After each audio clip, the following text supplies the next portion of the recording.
Whew. Lots going on, folks. There is a lot going on. Welcome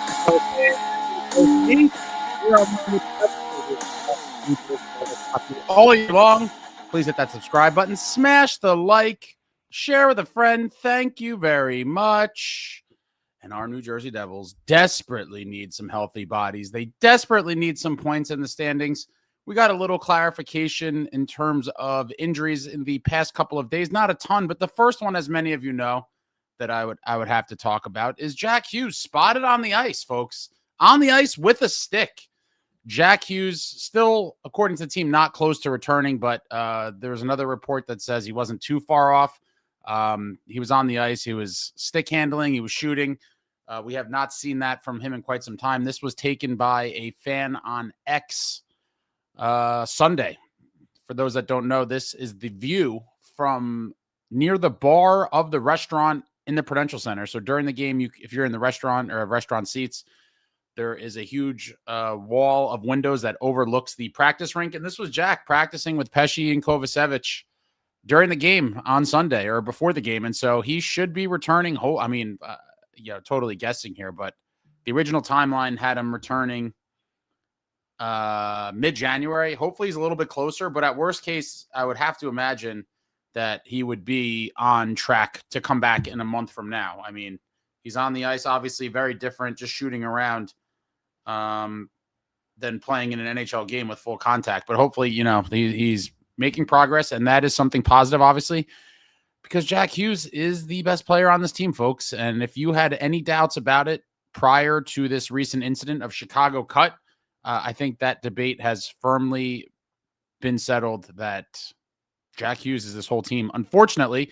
And then the Devils released some other news. Our boy Nemo. Oh, this one really stings. Shimon Nemitz with a lower body injury on the injured reserve. Super unfortunate. From the beginning, Keefe said it was going to be some time. And typically when Keefe uses the phrase sometime, that typically means it's going to be at least a few weeks. And so I think, hopefully early January and not late January, but we'll keep an eye on that. Obviously, the injury news is protected like CIA secrets. So hopefully we get Nemo back. It's super unfortunate for him. I'm sure he's kind of devastated over this as he was having a breakout year, obviously becoming Mr. Clutch for this New Jersey Devils club. But Nemo to the injured reserve, and an old familiar friend, Nathan Legare, called up from Utica of the AHL. Probably going to get a chance in a game very soon. Let's see what he brings. I did like his game in the few times we've seen him. We'll see what he could do. This team is desperate for a spark anywhere they could get it. But one spark they will have in Vegas. Oh, one spark they will have. Oh, yeah, my friends. Brettpesce, come on down. Returning to the lineup for our beloved New Jersey Devils. Brettpesce is an absolute beast.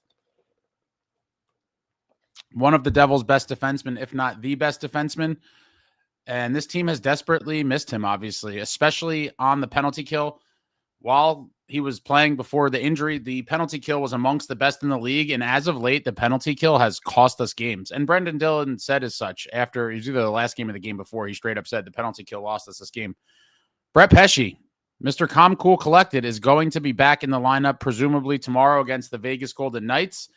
And this should hopefully also boost the play of young Luke Hughes. Obviously, Luke's best games or stretch of games have always occurred next to Pesce.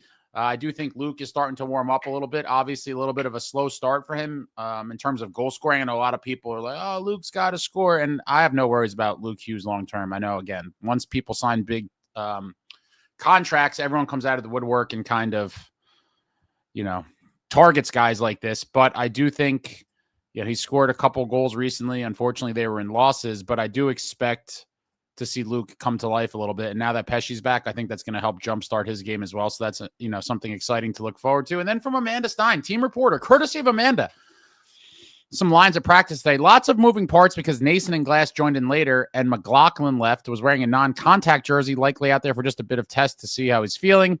And of course, the D pairs that have the welcome addition of Brettpesce. Those that forget or don't remember, Mark McLaughlin came over in a trade late, I believe it was last year,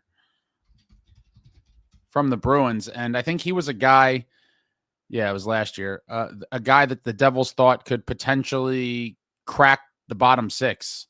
Has had some injuries. We haven't seen much of him at all. He did play 2 games last year and had an assist. But we'll see, obviously. There's so many kind of question marks, specifically in the bottom 6, in my opinion. I mean, you know, if someone had asked you maybe months ago, you would have an ideal, fully healthy lineup, what your bottom 6 would look like. I think a lot of people would have had similar answers. Now that we've seen all these different guys throughout this young season with all these injuries and things, and I think that, you know, everyone would have a different answer at this point. I mean, there's millions of potentials for the bottom 6, but we'll see. McLaughlin, maybe we will see him, you know, when healthy. Maybe he will be somewhat of a regular. Who knows? I have really no idea what to expect on that front. Maybe he gets an audition and gets a chance to impress the coaching staff and stick. But lots of options when this team is fully healthy in the bottom 6. Another interesting thing to keep an eye on. But the lines: Brad, Heischer, Mercer, Palat. McLaughlin was in Glass's spots. The second line will be Palat, Glass, Brown. Third line: Cotter, Lemico, Legari. Fourth line: Xavier Perrant, Glendening, and the Shank. Angus Crookshank. D pairs: Siegs and Dougie Hamilton. Brettpesce, Luke Hughes. Brendan Dillon and White. And then the extra pairing: Chalowski and Addison. Markey and Allen in the net. And now we get to some more unfortunate injury news. Arseny Gritsyuk, who missed the last 2 Devils games, remains absent from practice. Could be a reason for the call-up of Legari to have an additional forward on the trip. We will catch up with Sheldon Keefe after practice, and then she updates it with Gritsyuk will not travel to with the Devils to Vegas and Utah. He's missed the last 2 games for Jersey. That would account for the Legari call-up. And then back to Nemo. Sounds like Shimo Nemitz will be out until at least the holiday break. Keefe says they'll have a better idea of his recovery in about 2 weeks and what the next step is for him. And that really, really sucks. Super unfortunate. Grits was another kind of nice story on the season. I know many of you were super high on Grits even before he got here. You know, I was cautiously optimistic. I've told you guys how I feel about guys coming over from the KHL. Bear with me 1 second here. Something got messed up that I needed to send over here to pull up for you guys. But Grits was looking like everything he was promised to be and more. I really like his game. Again, it will be interesting to see as the season progresses when he's back and this team is closer to full health. Do they want to keep him in that bottom 6 role, or will he, in fact, become a regular guy in the top 6? I think he's certainly worthy. Again, I do think it gives the team a little bit better balance when he's on that third line. But there's no shortage of options, folks. There is no shortage of options. Oh, let me just get to this real quick. Bobby, thank you for the super. Howdy, Ace. You know how I feel about Fitz. Oh, boy. Healthy Devils, and they finished the year super strong and has a deep playoff run. Fitz should be fired still. Listen, guys, I'm trying my hardest to be positive, but I mean, it's becoming increasingly difficult. The Quinn Hughes fumble was one for the ages.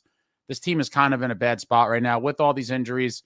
Can't clear out cap space with some of these contracts because everyone has trade protection, a league high amount of trade protection contracts.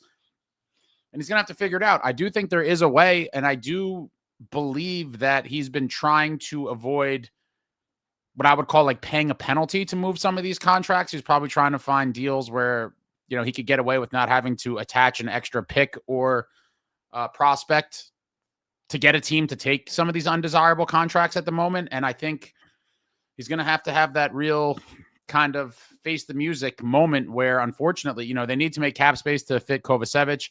They're going to need to fit cap space if they want to make any other moves. I don't have too much faith in any other moves, but we're still being rumored to tons of people, and we'll get to that in a little bit. But I think he's going to have to just pay the price. Whatever that price is, picks, prospects, at some point you're not going to have a choice. It's been a long time, but that Quinn fumbling really does hurt, guys. That one's going to sting for a while because we did have the inside track, but it is what it is. Hopefully we just get bodies back. Brettpesce is a good start. Jackhughes should hopefully not be too far away, and I do believe Kovacevic will be joining him probably at some point not too long after that. He's been skating for a while as well, but again, recovering from a major surgery.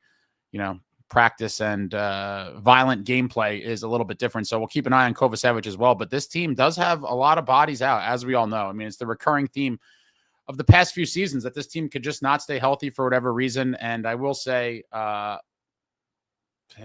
tons of people that keep kind of regurgitating the thing about like the medical trainers, like guys, Brett Pesce, guys eating pucks morning, noon, and night. Like, how is a medical staff going to prevent a man from being injured when he's blocking shots on the regular? I just don't know, how you could possibly blame them for that. I understand that it's a super freakish amount of injuries that we've seen now over and over again, but I personally cannot blame the medical staff for anything like this. And then guys getting hit, and it's a bunch of weird stuff, honestly, but I just don't comprehend how so many people have kind of bought into this, that, hang the medical staff and the trainers, it's all their fault. Like, I personally cannot get on board with that.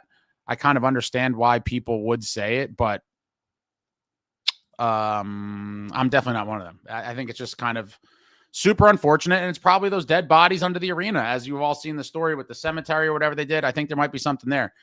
Zach, thank you for the super Pescian grits and Nemo out revolving door. Yeah, it always seems like, unfortunately, anytime we have some good news of someone coming back, there's at least a guy on the way out. And again, the injury curse, I've said for quite a while, I do think is very real. You could attribute it to whatever you want. I'm certainly not going to attribute it to the medical staff, but this team has a problem staying healthy. I mean, it is what it is. And it's not, it would be more, I don't know what the word would be, but it's not even the kind of regular guys that you would classify as injury prone guys. I'm not going to sit here and name them all, but there's several guys that have had a lot of injuries over the past few seasons. And at this point, I think it would be fair to call them injury prone, unfortunately, injury prone guys that get hurt quite often.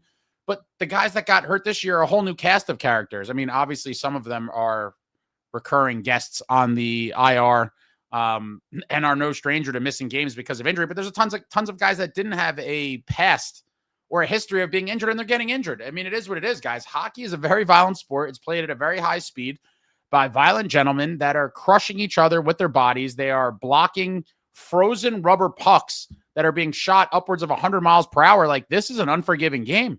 You have to realize this is all kind of part of it. It goes with the territory. You are playing in the best league on planet Earth. Injuries are going to happen, and unfortunately, it's kind of an epidemic across the league. If you look at the injury list for every team is dealing with a good amount of injuries, some obviously more than others, but there's just a ton of injuries around the league. And once again, the New Jersey Devils are kind of right there in the mix amongst the most injured, unfortunately. But thank you for the super, and looking ahead a little bit. Here's the schedule for the month of December. And this team, again, has to find a way to claw and get some points. Tomorrow's a big one at Vegas. Hope to see some of you late night folks for the post-game live. That'll be starting roughly around 1 a.m. That's a TNT special, so we will not be with our hometown MSG network crew. They will have the night off. We will pick back up with them on Friday, but 10 o'clock in Vegas. Let me know if any of you guys are out there or going to the game. I'm super jealous. I've seen the Devils play there years ago. Great atmosphere. I obviously love Vegas, and it's a great place to go check out a game. I highly recommend it if you've never been. I am hoping to get back there in the not too distant future for a Devils game. But Vegas Golden Knights, and likely I would imagine they're going to throw Akira Schmid out again. I mean, if you're Vegas, how are you not playing Akira Schmid in that game? He has all the motivation in the world to stand on his head and beat the Devils. Obviously, we saw him shut out the Devils a week or two ago at the Rock. And man, what a sorry kind of story that is. You guys know how I feel about Akira Schmid. Franchise legend. Beats the Rangers in a beautiful 7-game series. Going into the Garden down 2-0, guys. I mean, what absolute legendary stuff. Wins both at the Garden, comes home, wins game 5 at the Rock. Then obviously we lost game 6 at the Garden, comes back home. Game 7 shutout. I certainly wanted to see him be here for the long haul. I did think he had potential. Obviously, he was a little shaky at times as well, but there was so much stuff going on with those teams as well, but it is what it is. Akira Schmid probably will be a net, and the Devils are going to have to find a way to solve him. He's looking to complete the series sweep and go 2-0 against his former club. Got to get pucks on him early, hopefully rat him a little bit. Score early would be nice to play with a lead for the first time in some time. I don't remember. When was the last time we had a lead that we played with a lead? I'm trying to think about it here. It's been forever, I think. Those 2 games were shutouts. It may have been the Columbus game. Now that I'm looking at it, let me think. Dallas shut us out. Vegas shut us out. Lost to the Bruins 4-1. I'm pretty sure they scored first in that one. Ottawa definitely scored first. Lightning, Ducks, Canucks. I think it's been a couple weeks. I may have missed one there, but crash the net, get to the crease, and hopefully find a way to beat Akira Schmid. Not going to be an easy challenge. And then we see the Utah Mammoth. The Utah Mammoth, what will that game have for us? I think some of you mentioned you were going to that one too. That's another place that's definitely on my list. Would like to definitely get to a game there. Looks like a pretty good atmosphere.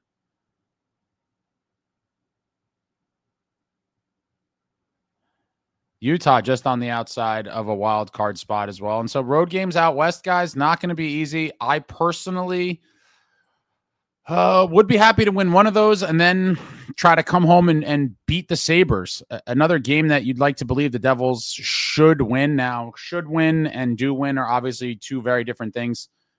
They should have beat the Canucks without Quinn Hughes on Sunday. That did not happen.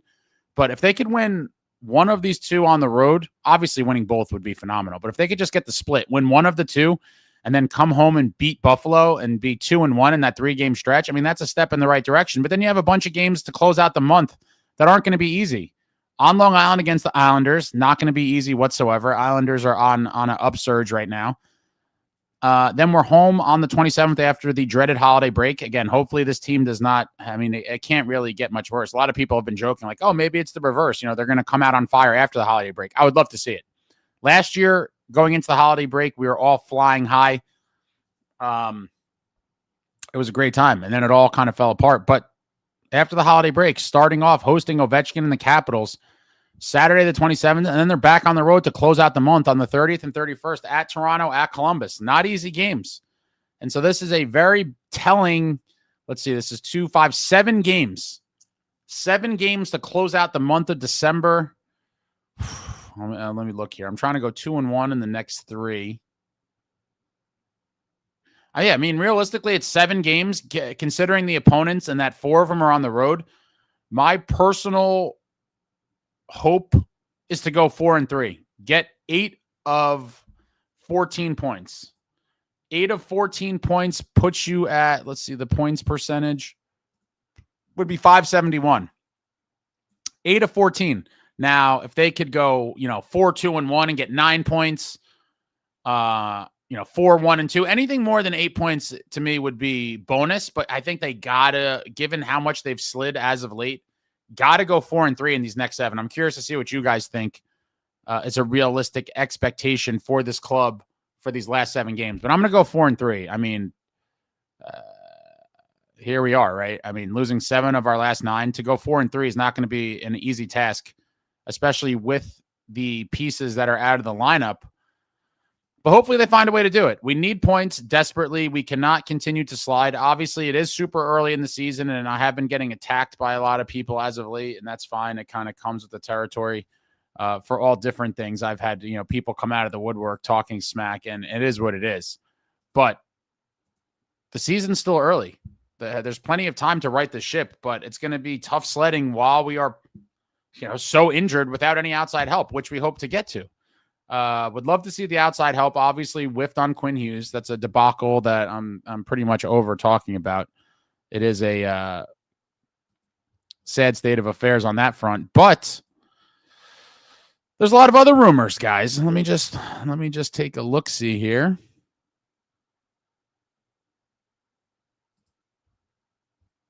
Talking on the rumor front, I'm curious. Well, you guys are going to throw it out anyway. Probably some of it will be ridiculous, but from Pagnotta, this is NHL Rumor Report. They kind of just aggregate, all different shows and post about it. So it's a pretty good source that I like to check up on because they just kind of post snippets from everybody. But according to Pagnotta, Devils are exploring multiple things here, bringing in someone that could provide additional firepower up front. Hey, that'd be nice. They've been connected to Stamkos and O'Reilly in Nashville. We've heard this for quite some time now. Braden Shen, Blake Coleman. So you're looking at, again, I know a lot of people are going to be like, we don't want these guys. They're old. I do think people have to realize that if a team is truly trying to win now, not everybody's going to be under 30. I've seen a lot of people, and that's the other thing too, is unfortunately, there are just so many wildly uneducated people that talk like they know what they're talking about. I'm all about having a respectful back and forth, debate or whatever you want to call it. There's certain things that I think are opinion kind of, there is no right or wrong answer. I would say that it's kind of an opinion-based thing, but I also think there's certain things that are pretty clear, like that there's no opinion to be had. It's just this way, whatever it is. But, some of these people are just energy vampires and will just suck the life out of you. And I can't give those people attention because it makes my blood boil. But Stamkos and O'Reilly to win now, to think that everyone has to be 30 or under, I just think it's completely psychotic. I'm not sure where this narrative came from. I do see a lot of people saying it, and it's like, 34 is like dead and in the nursing home. Now, listen, you might not like a guy for other reasons. If you start citing stats and things like Stamkos, I understand, has fallen off dramatically from what he once was. His 5-on-5 production has really trailed off, and he's by and large been a, power play benefactor. And is a little bit older, but people talk about 34 like it's 70. And I think it's psychotic. If you were truly trying to win now, you're going to have a couple guys in their 30s on your team. And especially guys like this who have won before and have experience. I would take O'Reilly or Stamkos, depending on the price. I think O'Reilly probably would be a better fit for this team. But if the deal was right and you could get them to retain, I would love to see Fitz try to get both of them.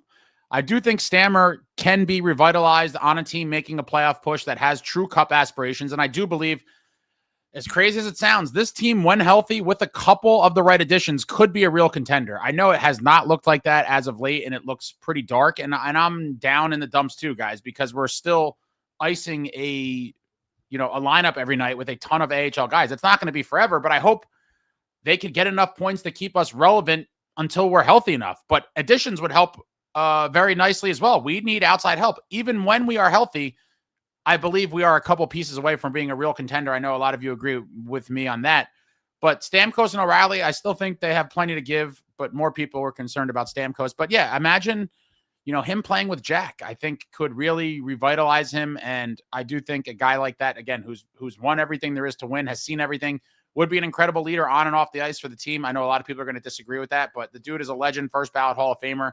And I seriously would consider it, again, with retention. I have no interest in paying the $8 million a year. But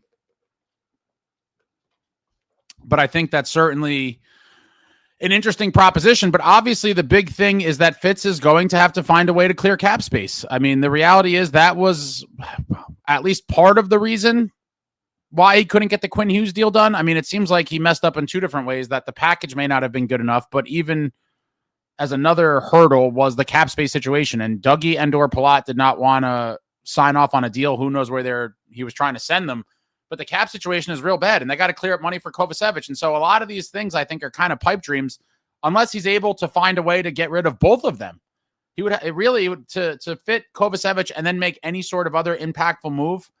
He's going to have to find a way to probably get rid of both of them. And it may be very difficult. I think he will somehow get rid of one. I think he's going to have to get rid of Dougie. Again, he's going to need the roster spot. He's going to need the money. And so I think he's going to have to attach picks or a prospect or something to a team to take him. And hopefully he can find a team that's on Dougie's pre-approved list.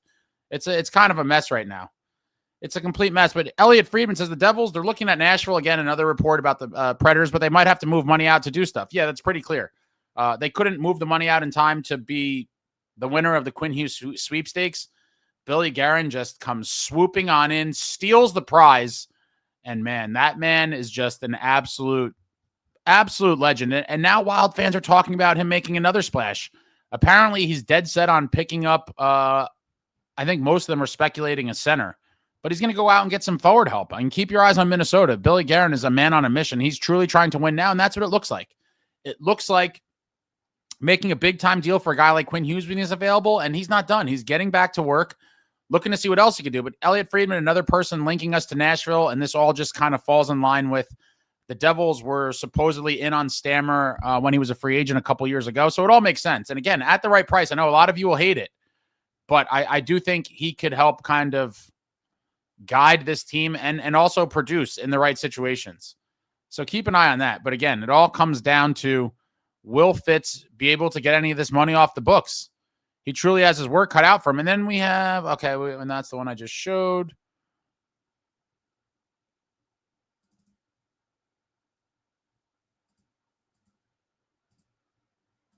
Got another one here.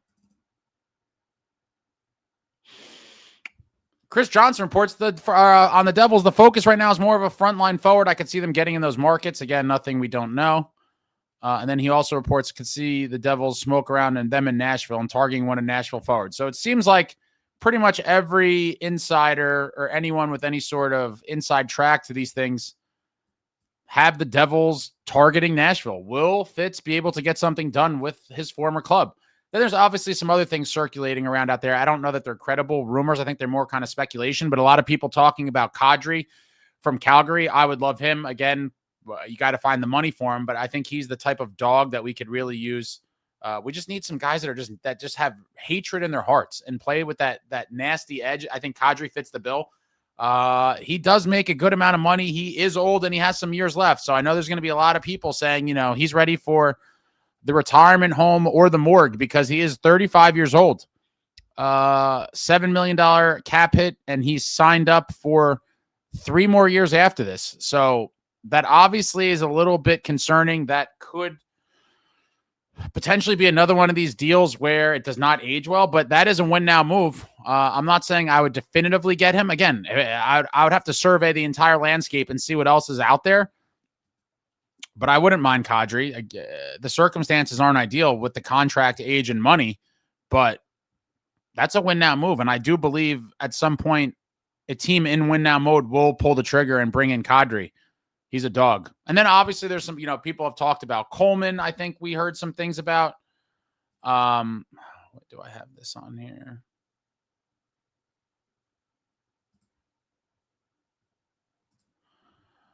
Pagnotta, again, Devils are exploring multiple things. Someone that could provide firepower connected to Stamkos and O'Reilly, Braden Shen. A lot of people have brought up Shen before. I mean, I would take him. I don't know that would be my first pick, but he certainly would be an improvement. And Blake Coleman. Devils fans love a good reunion. A lot of people have talked about Coleman. I feel like for the past couple of years, we've heard him, and there was the pro bring back Palmieri crowd. We had the Henrique era where people were talking about that. And I do think Coleman could be a nice piece as well. But the Devils have to free up money. And it starts with that. I'm sure Fitz is trying. That report came out from Weeksy, and a few other outlets, I believe, have talked about the Devils looking to move Palat and Dougie. I don't think it was a big secret, but now it's kind of frontline news. So it's all very interesting, folks. The Devils depleted by injury, strapped for cap space, desperately looking to move off some of their contracts to be able to activate Kovacevic when he's ready and make some other moves to bolster the roster. And we will see. It's a little bit of a mess right now, if we're being honest about it. And Fitz has his work cut out for him. And now we go to the comments.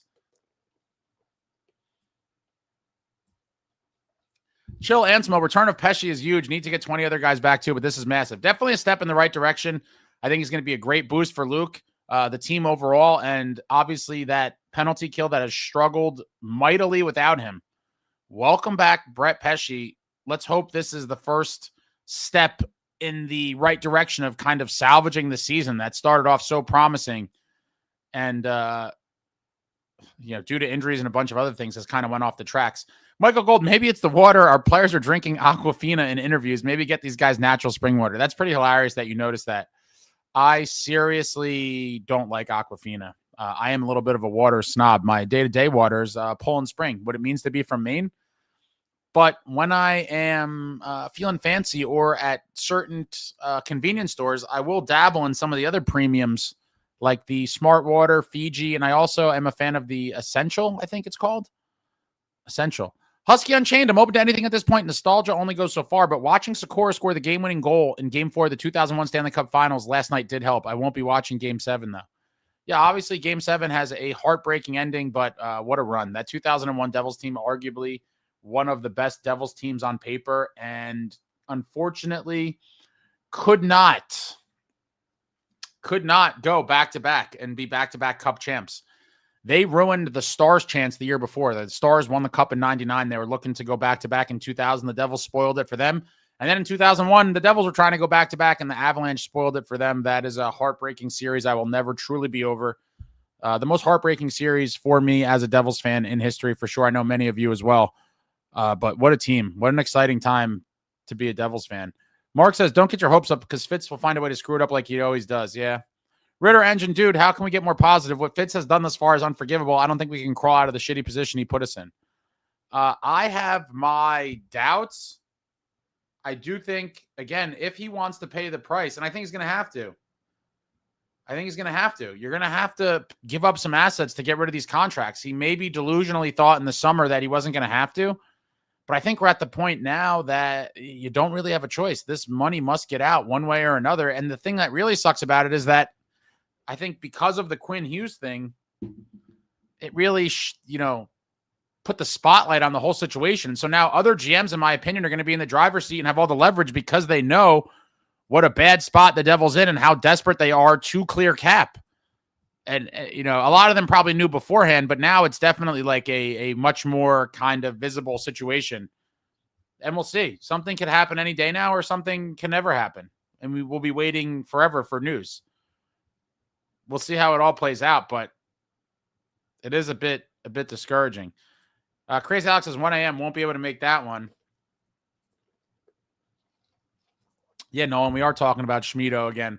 Yo, Holmes, when Schmid made the big glove save early in Game 7, I knew the Rangers were cooked. What a game.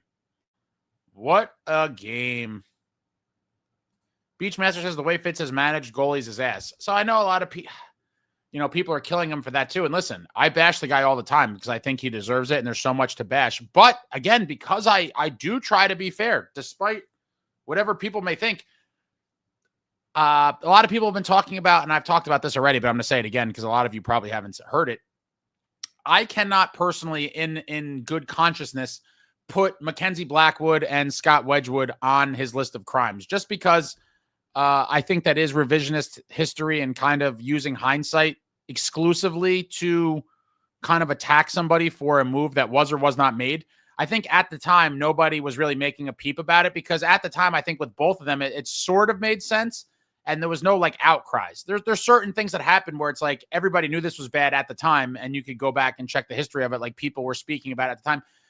Those moves, for the most part, were not that, and they did seem like, it wasn't a big deal to move on from them. And so for that reason, I cannot put Blackwood and Wedgwood on that list. I certainly will put Schmid on the list, though. I think his development was kind of botched here. It was a kind of weird time. The defense was caving a lot of nights. He was not playing great. Vitek was not playing great. He was kind of bounced up and down between Utica and the Devils. I think, that kind of soured him on the franchise. It was a total mess. But in the end, like I've said a million times, after he came in and won that series against who it was, our arch rivals, in the fashion that he did, he certainly would have got a lot more leeway and patience from me personally because, he did something that only the great Martin Brodeur has done in the past 32 years, and that is win a playoff round for our beloved New Jersey Devils. And I would have been a lot more patient with him. I really always thought he could be one, if not like the main guy, that he could have been a very good tandem goalie. But it is what it is. I'll definitely put Schmid on the list, though. Michael Gold says, not just here, but a lot of podcasts are talking about Fitz as well. Oh, I know I'm not the only one. I mean, this is a pretty big deal.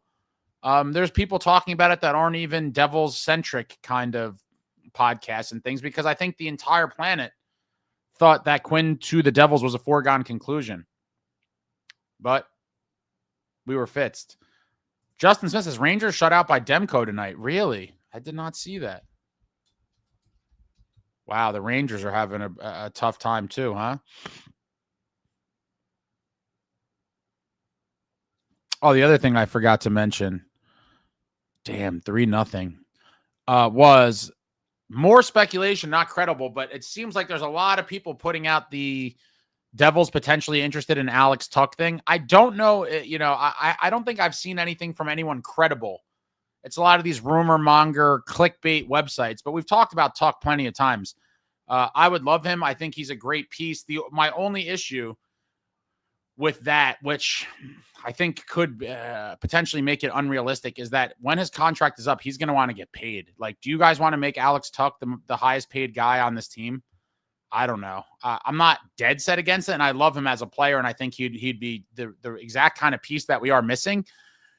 But I would really like to try to get a guy that's signed with some years left at a good cap hit. Like Tuck, I think is going to want 11 or 12 million bucks. And in some miracle world, if Fitz could project, for next year that he's going to have all this room for, I don't know how. I just think that's going to kill any real interest the Devils have in Tuck because of the money. And Buffalo supposedly wants to sign him. So who knows? I think it's a lot of rumor mongering, but I certainly would like Tuck, assuming you could get him at a good price for an extension. I just don't know that it's going to happen. I think he's going to want a lot of money.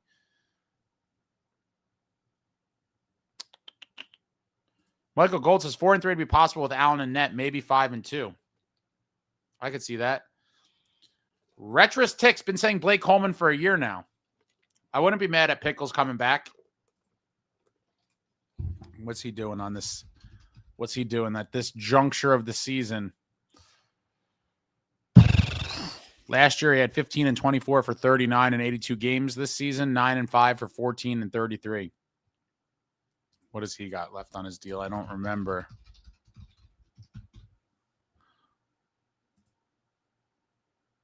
He's 34, though. I like how people situationally use he's a dinosaur. Yeah, so Coleman's cap hits 4.9, and he's signed through the end of next year. So anyone who gets him for 2 playoff runs.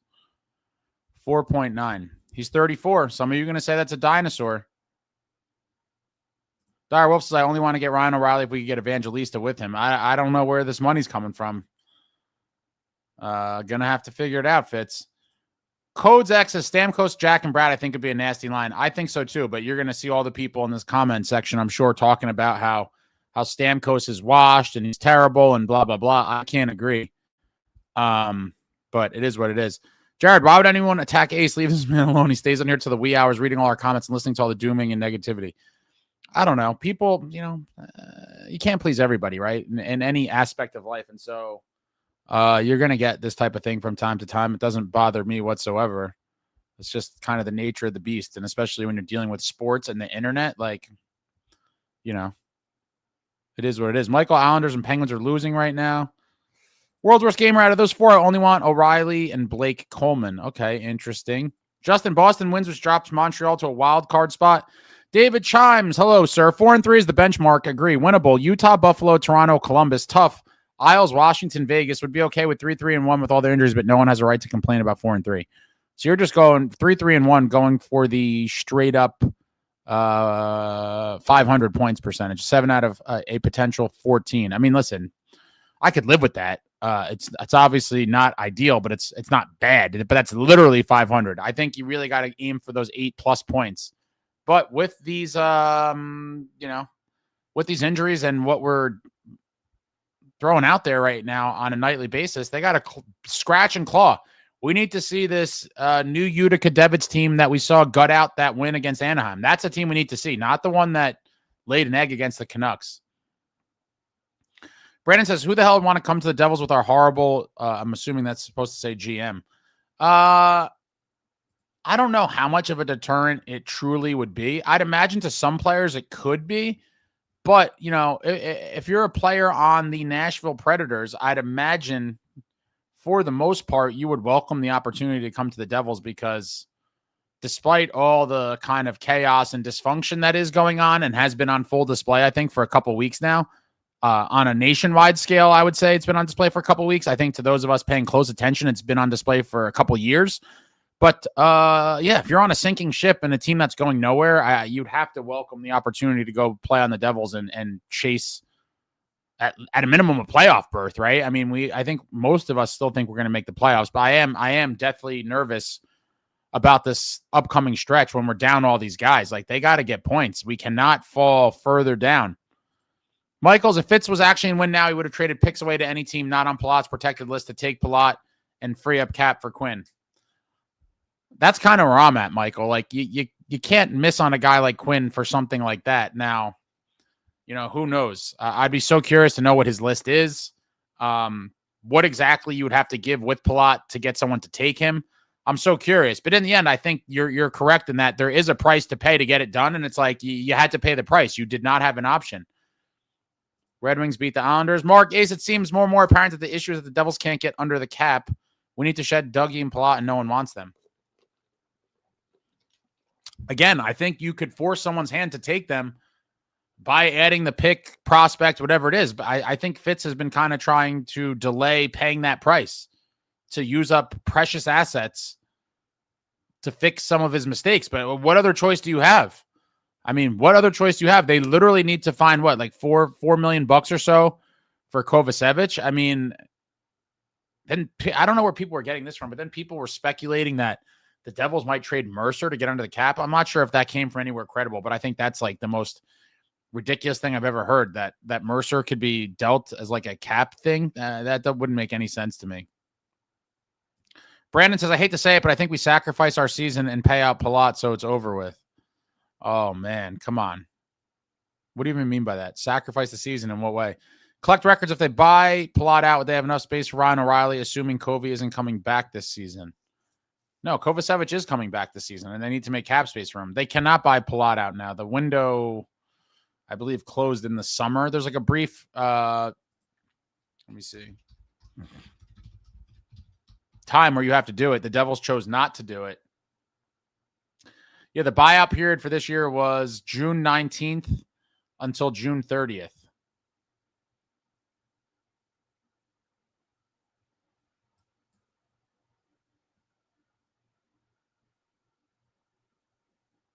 So that time has come and gone.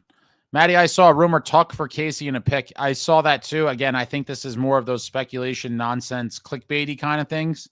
And it is annoying because people are just putting out stuff to get clicks and view. Like, it is annoying, but I thought it was an interesting proposition. Again, I like Tuck, but the big concern for me with him is what is he going to want to get paid? And right now, we're just completely in cap hell. Husky, I don't want to come into the post game and have to watch Ace chug straight from the bottle anymore. Yeah, you ain't kidding, my guy. I don't want to do it either. I am tired of loser beverages, and I want to get back to sipping on victory drinks. And we've only sipped them collectively two times in the past 9 games. My God. Loser beverages just going down on the nightly. Louis, it isn't about anyone being 35 and that being ancient. It's about Stamkos looking like he's obviously slowing down and has had a slew of injuries in recent years. I don't care how old he is if he's productive. No, that's fair. I just look at it as, at the right price, can he bring you something? Obviously, it's not going to be primetime Stamkos, but is he an upgrade over a lot of the pieces that we're going to have? And I'm going to definitively say yes. And again, people hate the intangibles and this and that, but this guy is a winner. I think he will bring a lot of that leadership to the locker room, and I think he will produce at a decently higher rate than he is in Nashville. That could all be kind of pipe dreams, but he's still, you don't score 4 goals in this league by accident, guys. That's the reality. Obviously, he's not going to do it all the time, but last week he scored 4 goals in a game. How often? For the second time in his career, actually. 4 goals in a game, to me, shows that you still have plenty to give, and so we'll see. Brandon, nothing is going to happen while we have Dougie and Palat. The issue is both of them. Dougie's not the same player as he once was, and Palat is horrible. Who would want them? Palat's not horrible. It's just a horrible contract. And, yeah, I mean, I get it, though. Everyone's frustrated. Nothing seems to be going right now. Between the injury, Nemo has a breakout year. He goes down. Gritsyuk, our Russian import, the new shiny toy. He looks amazing. Looks great on every line he plays on. Makes all of his line mates look good no matter what the combinations are, and now he's down. Jared, I understand the value of first-round picks, but if we're trading to win now, the pick isn't going to be that high in theory. Got to take risks instead of always looking to the future. Yeah, this is where I get super frustrated, and you guys already know.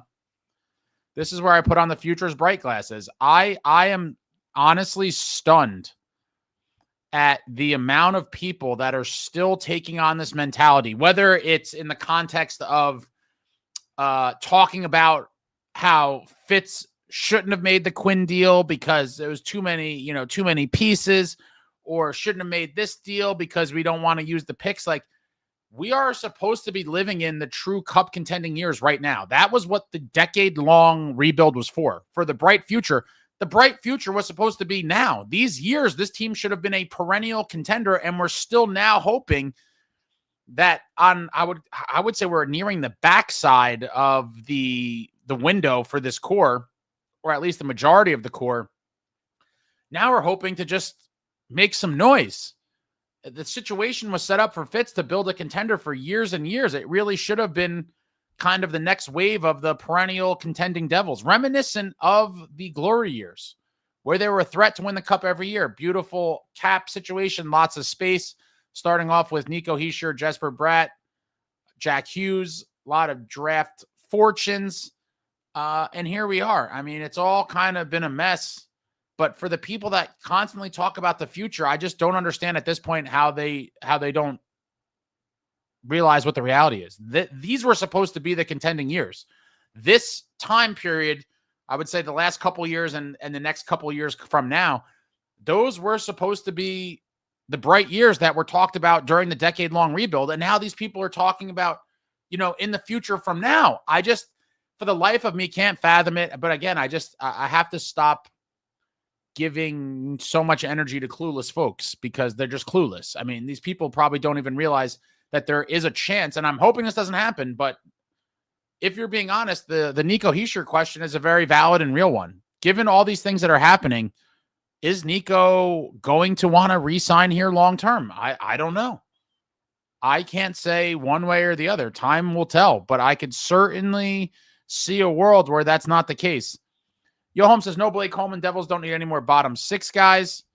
Well, I think we need a 3C, no? Collect records. Love Coleman, but he's looking real slow these days. Justin says, I think Hamilton to the Mammoth are stars. All right, we got to scroll down a little bit here. I think we're all glad that Pesce's back. With Pesce back, does this mean Luke will return to his normal side? Yes. Yes, it does.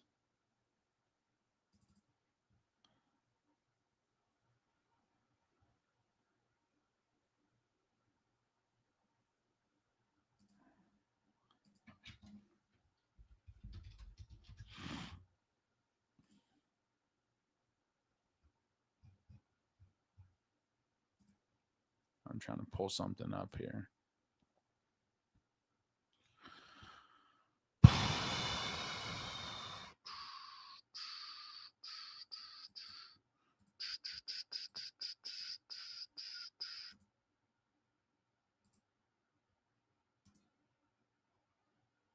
Brandon says, I personally think we need to trade 3 pieces for cap space. Oh, boy.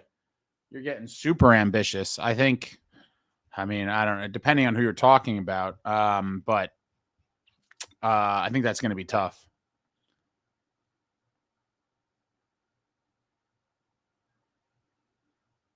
World's Worst Gamer, it's better than drinking pop, although I am drinking a Diet Dr. Pepper right now. Diet Dr. Pepper has to be one of the better diet sodas, I think. It'd be high on my rankings of diet sodas. Michael, glad to see Jack back on the ice, stick handling. A good sign he didn't completely sever a flexor tendon in his finger or fingers.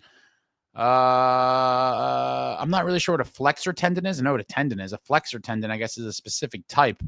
But yeah, I mean, obviously he's on the road to recovery. He was out there stick handling, shooting, looked pretty good in that very small clip, courtesy of that sleuthy ex-user who got that footage at the Devils game on Sunday. And hopefully his original timetable is the max he could be out, which would be about another month.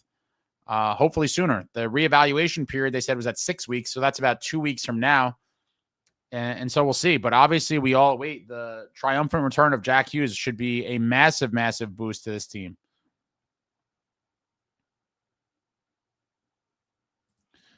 Mark, Ace, Fitz's problem is he isn't proactive and he ends up waiting too long to make a move. I totally agree. And that's, to me, the main thing which has crippled this team, in my opinion, is, I'm not even focusing on the bad drafting and some of the other stuff. It's really inability to make meaningful in-season moves the past couple of years. Yeah, he did make the Timo trade in 22-23, but after that, we've seen nothing of substance, in my opinion. 23-24, the team slowly drowned because of bad goaltending, and we got two goalies, Kakin and Allen, on deadline day. And then last year, obviously, underwhelming spare parts. Once Jack went down, it seems like the team was fine with kind of punting, and it's super unfortunate.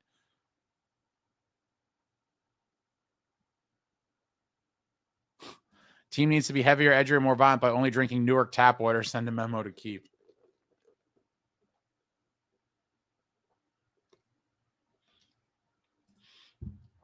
Brandon, truth might hurt, but I think I'd rather have Tuck instead of Nico or Brett. Yeah, these are all the types of things that people are going to say when the team is struggling right now. You know, I get it. He brings a different element.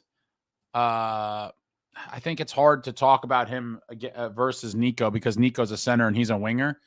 But I do think, you know, if you're talking about a guy like Bratter, and I love Bratter, but I think we could use a guy in the mold of Tuck at the moment, given the rest of the players on this team. But I think he's going to want too much money. Dire Wolf, pass on Tuck, love him, but that bag is going to be nuts, and we don't want to hand out that deal in our cap situation. For sure. For sure.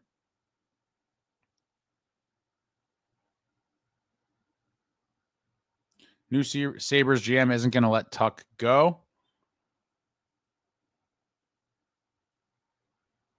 Benjamin, I just hope Pesce isn't rushing back. I don't think he would come back prematurely. I do think he's been skating for kind of a while, and I think he is the type of guy that would, you know, maybe come back. He's not going to put himself in jeopardy, I don't think. And so if he's, you know, coming into the game, I feel confident that he's good to go.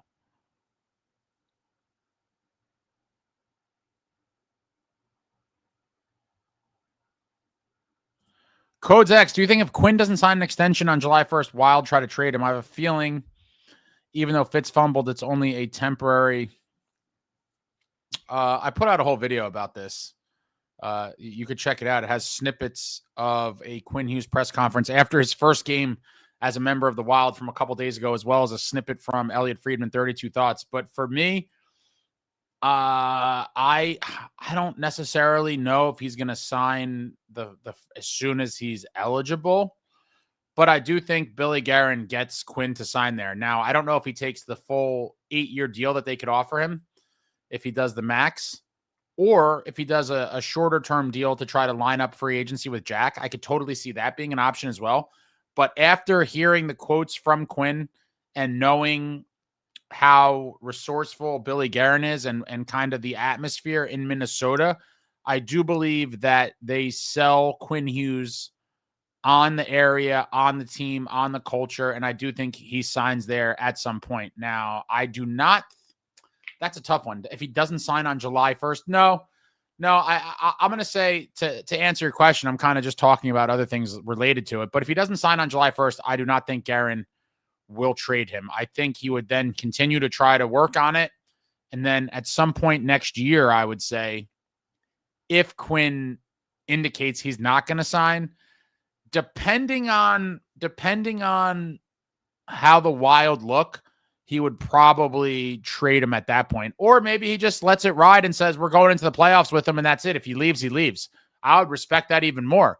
I mean, if you're truly trying to win now, why wouldn't you want him for the playoffs? But I also understand the camp of folks that would be like, oh, you can't go into the, you can't risk it, going to the playoffs and then have him leave for nothing after the season. But honestly, if you're truly trying to win now, I mean, that's the move. But either way, I do think he gets him to sign at some point.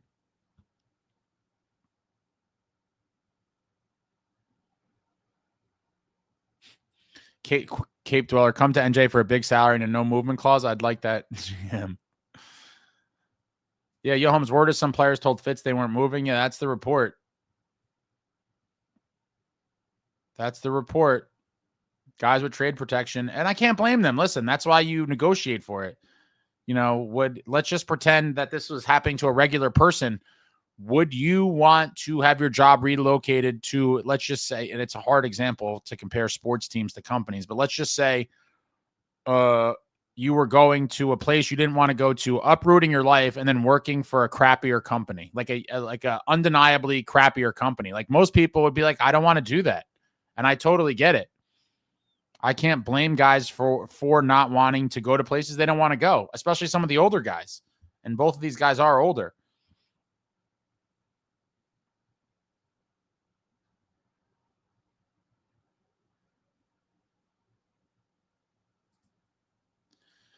McGab, some people trashing contracts were celebrating the signing of Palat and Dougie. Have to give term and no move clause to get guys. NJ struggled getting free agents to come, and we needed some older players. Get over it. I'll agree with that to a small extent. I understand the Dougie one was a big splash. If I'm not mistaken, I believe he was considered the best free agent by a good margin that summer. And so for a guy like Dougie at the age he was, I could forgive giving that to Dougie, but like, let's be real here. Like Palat wasn't coming here for that deal without the clause. I just feel like that's egregious. I can't remember who else was in that free agent class. And I know a lot of people are like, oh, that was the overreaction to missing out on Johnny Gaudreau. But I find it hard to believe that he needed all that money and trade protection. I mean, it's possible, but I'll give a pass for the Dougie one. Palat, not so much. But then aside from that, so even getting past that point, like other people have mentioned, like, okay, well, we knew this was kind of a lingering problem. And now specifically talking about the Quinn Hughes deal, this has been out there forever. Everyone knew at some point this season, most likely, Quinn was going to be dealt. I mean, Rutherford basically put it on Front Street at the end of last season at his media availability after the Canucks season ended, when he said, oh, you know, Quinn wants to play with his brothers. And then he was like, oh, maybe I said too much. Maybe they're going to try to hit me with tampering. Like I talked about it then, and so did everyone. And it was kind of a reoccurring theme throughout the summer here and there. But in the end, that was the planting of the seed from Rutherford to the fan base that like, look, this guy's not going to sign here. And it's time to start wrapping your heads around the fact that he is going to be shipped.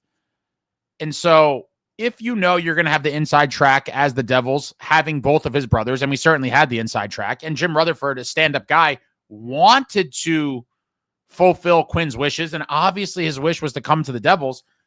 At that point, if you cannot make a trade in the summer or whatever it is to handle some of these contracts, then maybe you should have looked at a buyout or something, because you had all the time in the world to address it. And so you're talking here specifically about giving the clauses, which, fine. Again, I don't think Palat was necessary. I'll definitely say the Dougie one probably was. But even if you get past that point, it's not even the clauses. It's now how you've handled them in this time, this long time span you've had to kind of fix it.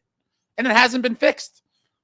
And so I think that's a lot of the frustration with everybody is like, you know, you knew this was coming. Nothing was done. We kind of got, or not kind of, he definitely was handcuffed to these trade protected deals. And as a result, or at least a huge part of it, was not being able to free up cap to land one of the best players in the league. It's tough. Washed up 24. We aren't getting Stamkos or O'Reilly. Are we kidding? We need to unload money, and Hamilton doesn't want to move. Nobody wants Palat. Fitzgerald shoves. Oh, man. Jay Snow should have moved Pally and Dougie during the summer. It's way harder to do that now. That's the thing that I think is the valid criticism, is like, okay, getting past, like, if you don't want to go to the, and I'm not going to be one of these people. For Palat, I will. I'll be like, the trade protection was a little over the top, I think. But in the end, like, even getting past that, fine. That's over and done with. But how did you fail to see the writing on the wall and have a real plan in place, or make the moves in the summer, as Jay Snow's pointing out here, knowing that at some point you were going to get that call, or the smoke signal was going to go out that it's time for Quinn to be shopped. Michaels, hit the like button for the best blog in Devils Nation. I appreciate that. Hit the thumbs up for your boy. Beachmaster says, I think if Markey wasn't shitting the bed, we'd be 500. I want Markey to come out and dominate so bad in his next start. I really want Markey to turn it around. I know a lot of you have been really down on him, and I get it. He's been struggling, but don't give up on him yet, guys. Everybody's trying to add that to the list of Fitz crimes as well, and I've not. The contract, am I nervous about it, and our goaltending in general? Absolutely, but there's still plenty of time. That contract is for next year and the season after. It's not even for this season. There is a world where Markey turns it around, and I really want to see it. A lot of you have been super negative on that front. You got to root for our guy. Nolan, who does Ace think he is hitting that Terramana bottle against Dwayne The Rock Johnson? Terramana, keep numbing the pain since 2024. Yo, Holmes, Mark, are you playing hurt? Why? Because I'm playing like shit. Yeah, obviously the clip of Marky after the game, very fired up and very intense look in his eyes. Marky's a competitor and he wants to win. David Chimes, Tuck for cap reasons alone would have to be part of the core overhaul Zito style. That's not Fitz's MO. I don't want him to try that because he get caught holding his own sack in the process.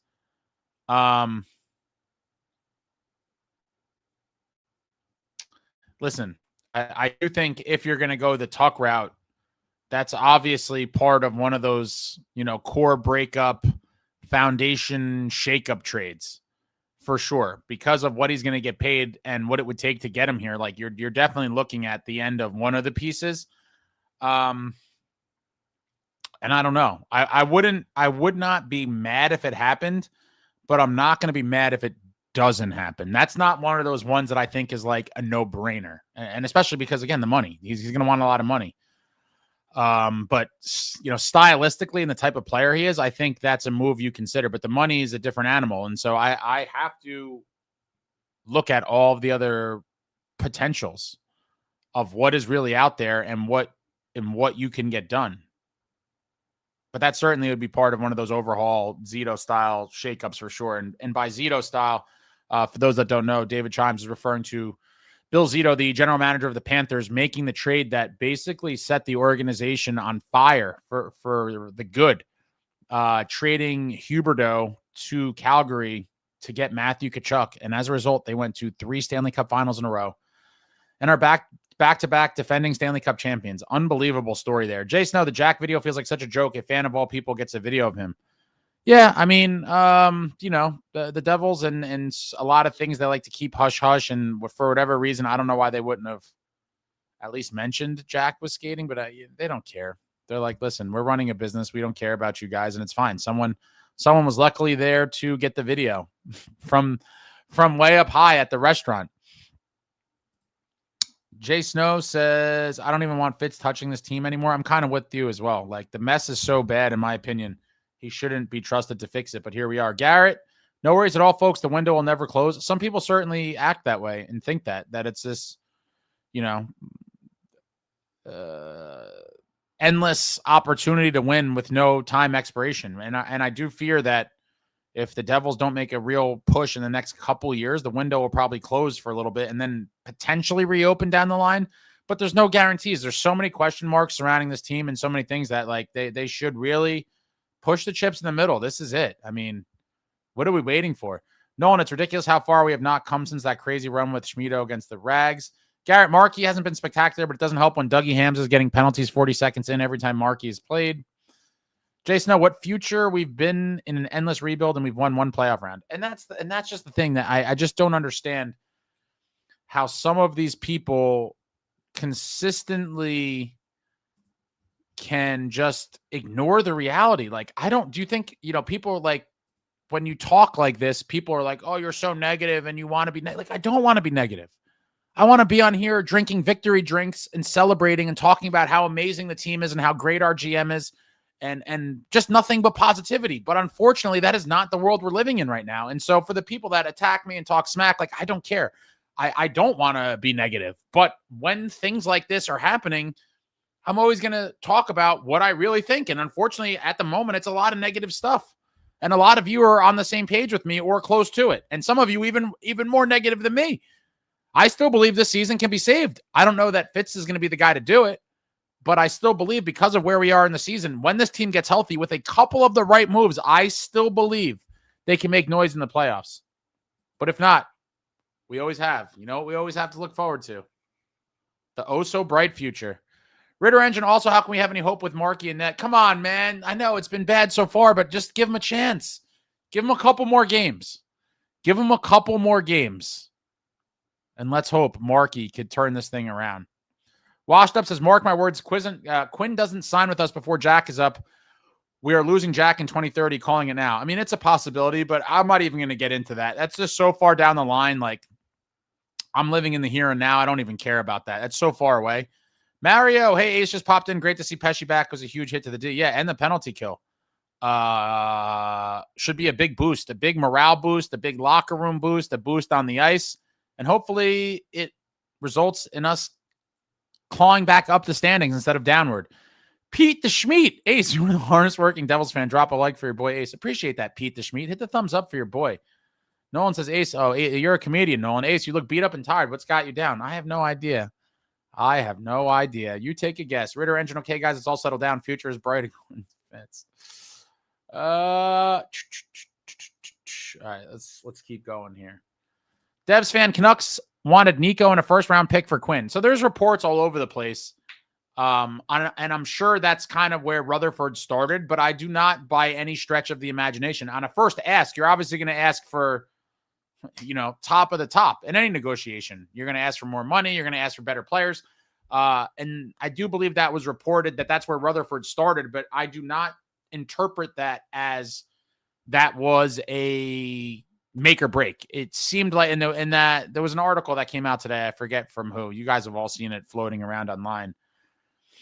That there was another package that was rumored to be the package, which did not include Nico Hischier. Benjamin, why does Quinn have a boner for Minnesota? Simply because Bill Guerin has his stuff together and things feel good there. We're on the other hand. Yeah, I mean, listen, he went out of his way, and for the people trying to dismiss the stuff that he had said during the press conference, in terms of when he was asked, are you willing to sign here long term? I understand that a lot of people are like, oh, these guys lie all the time and blah, blah, blah. And a lot of times they do. Guys will say they want to be there or they're open to it as kind of a, lip service. And fine, I could see you potentially writing off what he had said in that moment because of those reasons.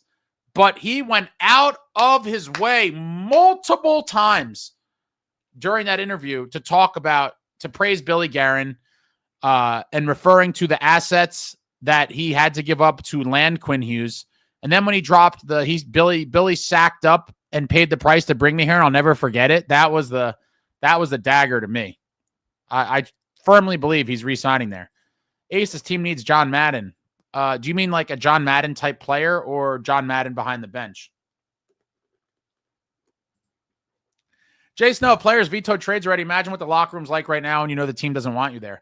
So I mentioned that in my kind of Quinn recap video as well, that I do think as a result of this deal not happening, there's going to be some sort of interpersonal dynamics at work where potentially the Hughes brothers are a little frustrated or upset that this did not happen. I'd imagine that they probably thought it was. I mean, I think everyone kind of thought it was, including them. And then obviously the guys that were approached to sign off on potential deals or destinations that said no, they're probably feeling some sort of way as well. And a lot of people are speculating, oh, maybe that's why Dougie's trailed off a little bit. Who knows? These guys are professionals, so I'm not going to shed a tear for somebody making millions of dollars to play hockey if you were approached to approve a trade and you say no. To me, that's, be a professional. But they're humans too. Maybe that does have something to do with it. Bobby, thank you for the super. Healthy Rangers just got blanked by Vancouver. Yeah, someone brought that up before. I feel like they've been shut out a bunch of times this season. Didn't Shesterkin smash his stick in the last game? Was that a night or 2 nights ago? He stormed off the ice and smashed his stick, I think. Rough times for a lot of teams out there. Our beloved New Jersey Devils included.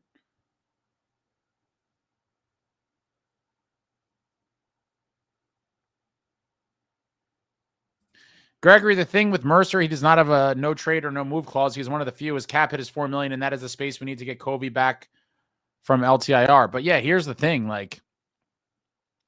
it would be, what are you trading him for? Draft picks? You're going to trade him for draft picks? That would be atrocious to just to get the cap space. I mean, the reality is he has other ways to make the cap space. Unfortunately, you should just leave Kovacevic on LTIR until you make the space. And again, this, like the Quinn Hughes thing, this was known from months ago. This isn't a surprise. This should have been, on the calendar at roughly this time. Kovacevic is going to have to come back. Where's that money coming from? But if somehow they just dump off Mercer to create cap space, I think people are going to riot. I think people will truly riot because that would be insane. And I've talked about it. I love Mercer. You guys know that. I've defended him plenty of times. I think people are finally coming around this year to see, what his value is to this team. He obviously had to play center in a lot of games when Jack was out, and that's not his preferred spot. Obviously, he's played much better on the wing, and he prefers to play there. But to just move him to make cap space to bring Kovacevic off LTIR would be insane. Yeah, a gigantic error to trade Mercer for Kobe to come back. Insane. Just leave him on LTIR until you have the space. There's no excuse to do that. Happy Hanukkah, Marv. Oh, man. What a classic. I got to watch that. I got to watch the Home Alones with my nephews soon. They love it. Gregory, LTIR to get cap compliant. It'll be sold as the only player we can move and say we are going to use the assets to help the team and never do. If that happens, people are going to go nuts. And I really hope it doesn't happen. But honestly, I guess you can never say never, right? At this point, nothing would surprise me because I will say, and it's probably, blind optimism or delusion, for as down as I kind of was overall on Fitz before the Quinn Hughes debacle, I truly believed he was going to land that plane. I really thought that behind the scenes ownership was probably like, make it happen no matter what.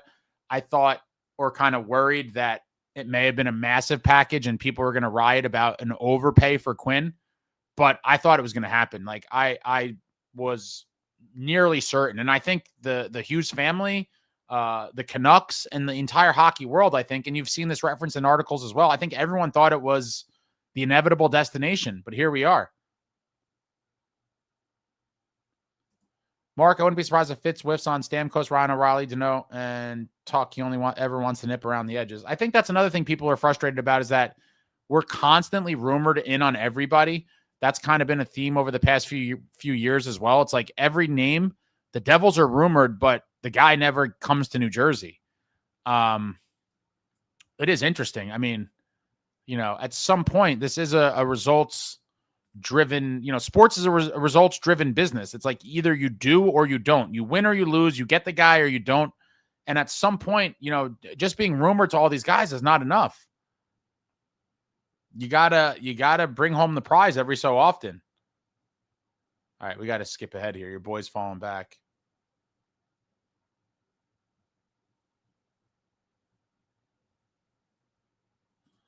What happens if Fitz does not become cap compliant? They will be. I firmly believe Kovacevic will not he won't come off LTIR until they have the money. They'll figure it out one way or another. Benjamin, flexor tendons connect muscle to fingers and thumb. They run along the back of your hand. That's why you try not to expose them in a knife fight. You cannot make a fist if they get severed. All right, so the flexor tendons, that connects the muscle to the fingers and thumb, the back of your hand. All right, so I'm going to have to remember this the next time I'm in a knife fight, Benjamin. I'm going to be like, let me make sure that these flexor tendons stay protected, because if they get severed, I'm screwed. Gregory, the Things plot and Hamilton all have 10-team list. Most likely the teams that have the cap space are on his list of teams they reject. Even including a pick won't help them waive. Got to get creative. Maybe you got to bring them a duffel bag of cash off the record. Like, ding dong. Be like, listen, I know you didn't want to go there, but there's a couple million in cash in this duffel bag. I hope it can help you in your new life. Jay Snow, watching the Devils play were so easy to play against when trailing, because teams just shut down the neutral zone on us and take away the rush. David, running with the Devils, only Devils feed where useful sports medicine and anatomy knowledge is discussed in the comments. Maybe we should get a doctor on staff. They'd be lucky to go 2-5. Come on, man. Lucky? 2-5, I'm down bad. NJ Devs, Parisi 9 should have given up whatever was needed for Quinn. I'm tired of hearing we were second again when going for a player. I think that's kind of where a lot of people are. Jay Snow, I don't think the Wild win within these 2 years in the West. It's possible. Mark, Guerin is the type of GM that will bring in more pieces to make staying more enticing for Quinn. Yeah, and he's already playing with Kaprizov, Boldy, Faber. They have some good pieces there, and Minnesota is a true rabid hockey market, and I think he's going to feel that. They had the signs Quinnesota. People were going nuts. I think he was getting applauded every time he touched the puck. Obviously, he scored in his debut game. Like, I do think it's inevitable. After seeing the press conference, Obviously, nothing's 100%, but I just don't see a world where he doesn't resign there. Saying Billy sacked up, made the deal when other teams didn't want to do it, and I'll never forget it. Like, that's not media lip service. That wasn't that wasn't a question asked to him. Like, he went out of his way to say that, and he looked genuinely kind of mad and frustrated. I don't know. I think it was very telling. Jason, I think Guerin had to overpay for Kaprizov, so he went all in for Quinn. Yeah, it's a guy trying to win now. That is true win now moves. Pro Bowl, I'd rather keep Nemitz and go after someone like Thompson. I think that's a far-fetched dream, but I would go ballistic, obviously, for him. We've talked about it forever, but I can't get my hopes up. Yeah, it is kind of crazy to be talking about these things when we can't even free up cap space to bring Kovacevic back. Like, it's kind of silly to even be dreaming of these things. But, that's all we got, are hopes and dreams.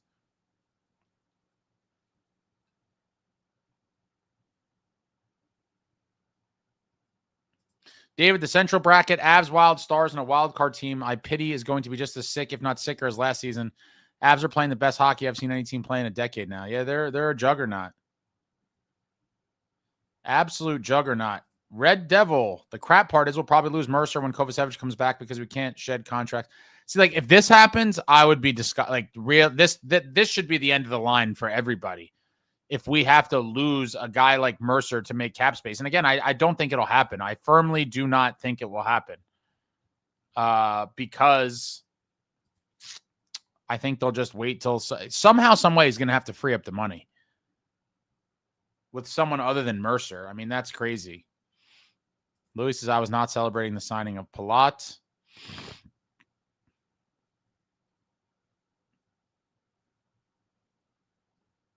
David Chimes, you can't hindsight the Dougie contract. Likely his play dropped because of the injury 2 seasons ago. Can't hang that on Fitz one bit. Yeah, I was talking to one of my buddies the other day, and it's unfortunate. I've been a Dougie guy. You guys know that. But in the end, like, when you look back at that deal, I don't know. It might be one of the more underwhelming free agent signings in a while, just given the amount of money. Like, he had some moments, but his time here has been kind of marred by injuries. But what I did say is that if nothing else, obviously his shining moment is the Game 3 overtime winner against the Rangers at the Garden.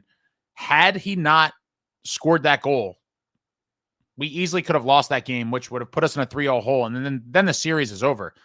And so you could say that $63 million contract, whether you however you feel about it, without Dougie, this team may not have a single playoff round won since 2013, which is psychotic. The only playoff series we won was that Rangers one, and Dougie was a huge part of that. And so, what a time, what a goal, what a moment. But that was pretty much it. Gregory says, I agree the Dougie contract was a necessary evil we needed at the time. Paul, it's going to be embarrassing when we can't ice a full team because we are cap compliant.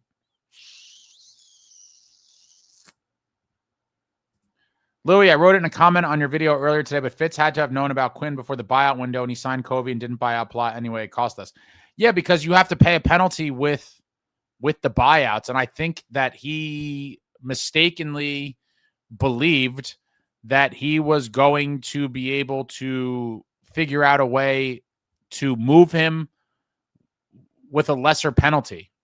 That's the only thing that makes sense. And then it turned out that he couldn't.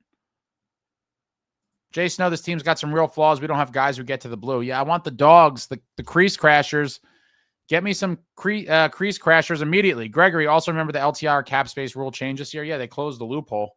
Would have been nice if we could have exploited it for the 2 years that we had LTIR money. But again, that's water under the bridge. But you did see, I think, like 5 of the previous 7 or 6 of the previous 8 cup winners all used the LTIR loophole and were over the cap for the playoffs. Yo, Holmes, Ace, do you believe the report the offer was Nemitz, Mercer, Salayev, and a first? That was one of them. I have to believe that was one of the packages. And that makes sense. That makes perfect sense. And people may call it crazy. I do think that Rutherford probably, in theory, accepted that. And we couldn't make the cap space. But the thing that's crazy is, like, that's what? Mercer's 4, Nemo's about $1 million. Yes, you're talking about Fitz only would have had to find like an extra $3 million. And that's what I'm saying. I feel like it was a fail on two levels. Like either the package wasn't strong enough whenever it was offered, and I will never believe that their package was so good it couldn't be beat. I'm so sorry, but in that video I had put out, I had said, you just keep adding to it till your package is better. And like some people may say the wild package was better than that, but like, okay, now add another piece to that, and then you win, I think. So I think it was more so of either, again, it could have been both, but the package wasn't good enough when it could have been. Well, it's really not it's probably you didn't have the cap space to do it even after the fact. And so you found a way to kind of botch it two different ways. And it's unfortunate. It's super unfortunate, but it was all avoidable, and it all should have been handled way before it came down to this because everyone knew this was going to happen. Red Devil says, let's be realistic. We're not winning a cup this year. Let's just tank the rest of the season, finish last, and draft McKenna. That is a terrible idea. That is loser mentality. Number one, there's a draft lottery, and so they did that so people would not tank because you're not guaranteed a number one pick. But you never know what could happen. This team fully healthy with a couple ads. Am I picking them to be a cup favorite? No. But if everything kind of goes right at the same time and some good luck instead of just bad luck after bad luck, could they make some noise and surprise some people? I do think that. I'm not going to sit here and say I think they're going to win the cup, but a fully healthy team with a couple of the right pieces brought in, I would not say it's impossible. Jay Snow, there's a real chance they miss playoffs, and it sucks to say what's their ceiling, a first-round exit? If no moves are made, probably they could probably still win a round, I think. You have to realize, the team, as bad as they've looked recently, this is not our real team. Like, we are missing a million guys and very good players. So it's not to excuse it, but the team should look much closer to the team we saw on the 8-game heater than what we've seen recently. Now, if you add a couple pieces to that, I think the team could be very good. And obviously, we need Markey to wake up. If this continues on, obviously, it's going to be the Jake Allen show for the future. But I still believe. All right, we skip ahead here. Pro Bowl, I give a package with Salayev, Mercer, Bratt, and a first for Tage Thompson. That is a hefty package. I would have to stew on that for a while, but I would have to believe if Tage Thompson was ever made available, that might be a deal to get it done. Pro Bowl, that's a pretty realistic package in my opinion. People have, and I hate to, bash people, but like people constantly throw out packages that are nowhere near realistic. Someone's going to be like, well, let's give them Palat, Dougie, Casey, and a second-round pick for Tage Thompson. Like, buddy, that's not happening. But that one, I think, is probably close to reality. And I'd imagine, given his age, how many years are left on his deal with the money he's signed for a really sweet, sweet deal, I'd imagine they would get something similar to that. That is a hefty price to pay. But I'm not immediately saying no. I'd have to really mull that over. But that's probably similar to what the return would be from another team, a similar package, I think. Jason, no, they're not physically strong enough either. We're not good on the walls, can't maintain ozone time, and our forecheck is weak. I mean, listen, I agree with all of it, and that's the main reason I did want Quinn. Again, I would get over it if we'd made another monster move, but we're not, and that's the thing. It's like, you whiff on that. Some GMs would be like, all right, I have to make something somewhat, there is no move to make that would get him kind of back to in the good graces of most people at this point. But you can make a big splash to kind of alleviate the pain at least a little bit.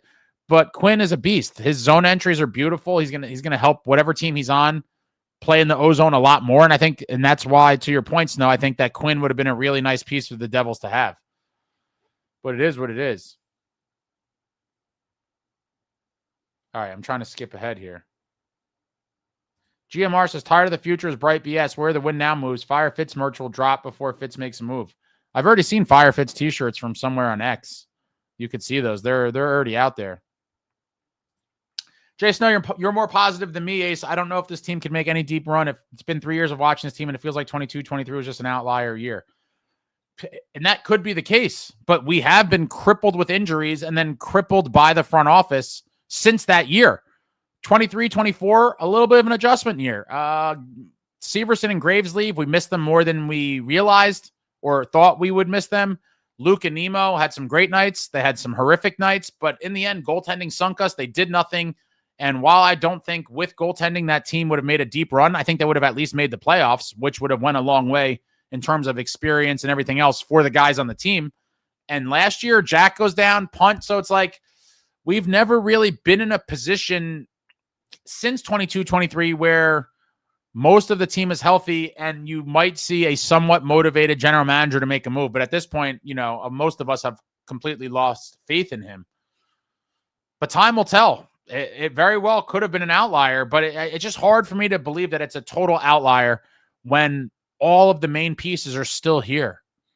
Did the complementary pieces, the change from the guys on that team to, you know, the next year and the next year and now this year, is it that drastic that it went from a franchise record-setting team to a team that's going to struggle to make the playoffs? And again, the injury thing is always going to be the reason or excuse, whatever you want to call it, that people use. And it's certainly true, but it's also not an excuse to sit idly and do nothing. Like, they need help. The man from Jersey, I agree, Ace, all we need is to get healthy and make one or two meaningful moves to be a legitimate threat. But the thing is, they have to be meaningful. That's the thing. And a lot of other of these people that attack me and they're like, oh, you're crazy. Moves were made. You just didn't like them. I'm like, spare me. Spare me.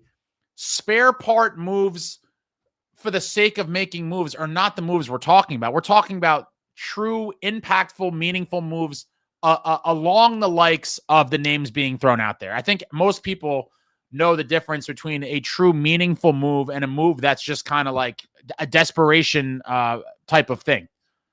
Red Devil, I used to enjoy staying up to watch the late night games, but I'm dreading tomorrow. I fully expect tomorrow's night's game against Vegas to be a merciless beating. I certainly hope not. Certainly hope not. Pulp Mystic, Nemitz, Mercer, Slive in a first, if true, would be what you could call sacking up. That's a much better package talent-wise than what Mini offered.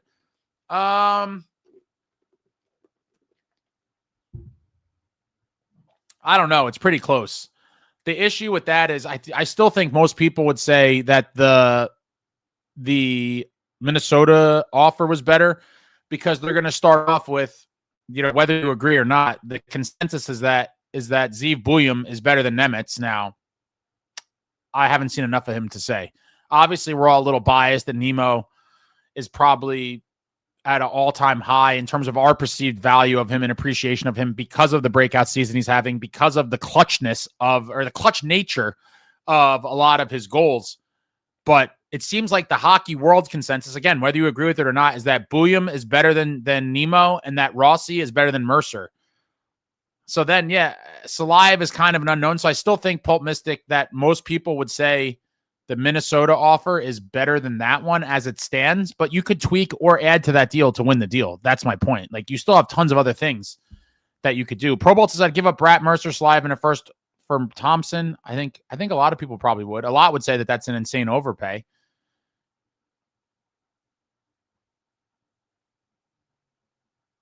Red Devil says, prove me wrong, NJ Devils. Prove me wrong. Carlos Ortiz putting it out there. NJ Devils win the Stanley Cup. Oh, man, I would love to see it. Devils versus Stars. Stars take the lead, then Devils close it out with a bang. Devils on top.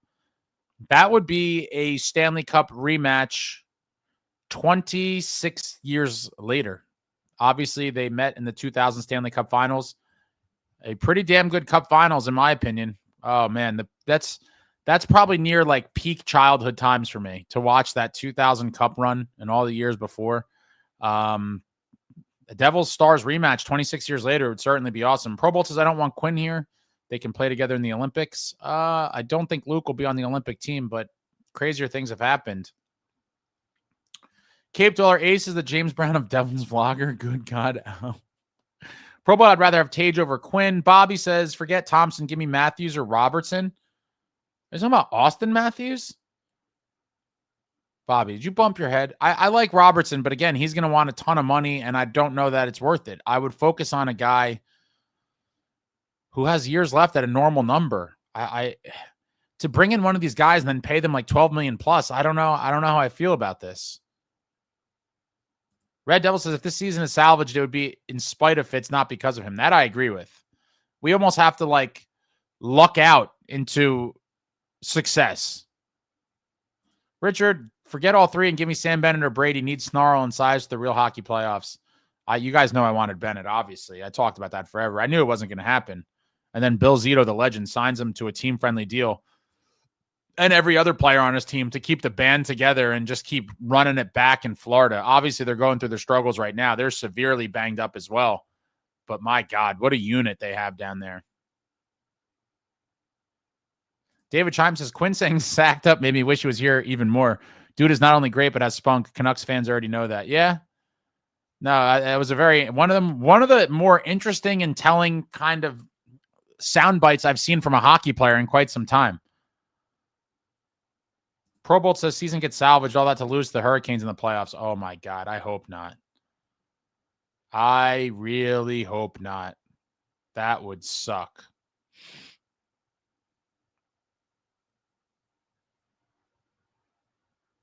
Ben Jam says Nucks are rolling because that cancer is out of the locker room.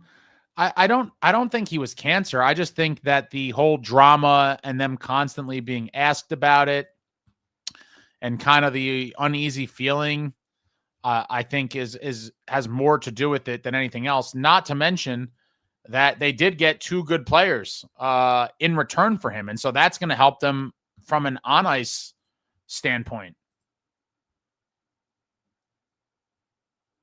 Troy Machine says Igor said he's giving them a chance every game and they're blowing it. He said that.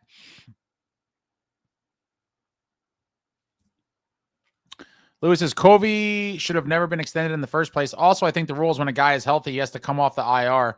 You can't just leave him there. I mean, let's be real, man. Do you really think that there's never been a scenario where a guy was good to go, but they may have waited a couple days or a week or something because they had to finagle some things around with money and contracts and cap space? What do you think? There's like a league doctor investigating all these things. I mean, I don't know the ins and outs of it, but there's certainly been plenty of instances you could look back over the past few seasons where guys have been injured on LTIR and they all miraculously heal when the playoffs start. And so to me, this is kind of another one of the same thing.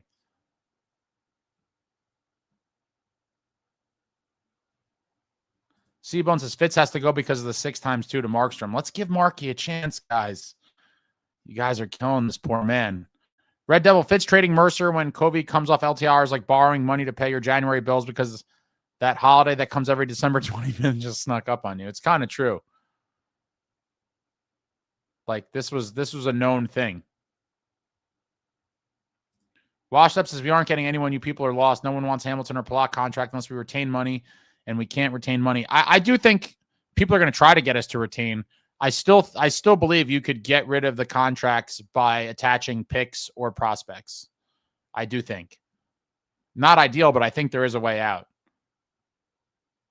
Bungie says we were mentioned around Stammer last time. Nothing happened. I don't think we're going to get him, sadly. Davin, I think Rutherford was trying to do good by Quinn by trading him to the Devils. Completely agree, but Fitz couldn't shed the cap and nobody wants to go to Vancouver. Completely agree. But I don't think the guys he was trying to get to sign off on a trade I think that those were separate deals, not going to Vancouver. Vancouver didn't have interest in them. He was finding separate homes for them to make the cap space. Richard, because standings are so tight, many teams will not be sellers and other teams will have more to offer, and that concerns me. I don't know that we're going to get that aggressive because of our own cap situation, but yeah, because there's going to be a lot of teams sniffing a playoff spot. There could be very little sellers and a lot of people trying to buy. Because there's going to be teams that are close right to the mark, and they're going to say, you know what, we can make a push for this thing.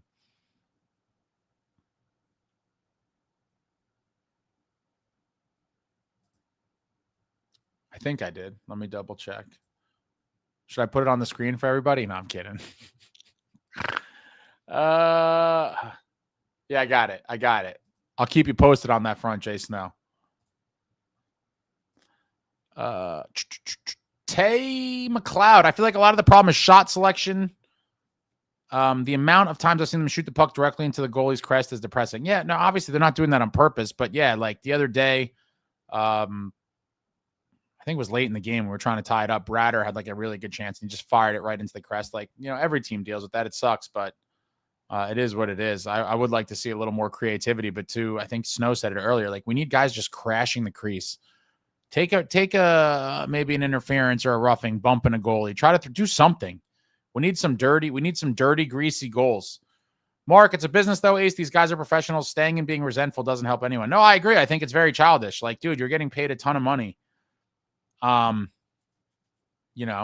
a professional. This is all part of it. And like, how offended can you really be if you know they're trying to trade you because they're trying to make cap space to get one of the best players in the league? Like, how can you be mad at that? You know? It's almost like your wife telling you she wants a divorce because she's marrying Brad Pitt. Like, all right, you win some, you lose some. Like, I have no chance here. We're trying to get Quinn Hughes. Like, no hard feelings, but it is what it is.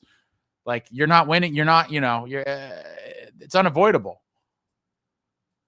My computer's acting up. Bear with me 1 second. All right.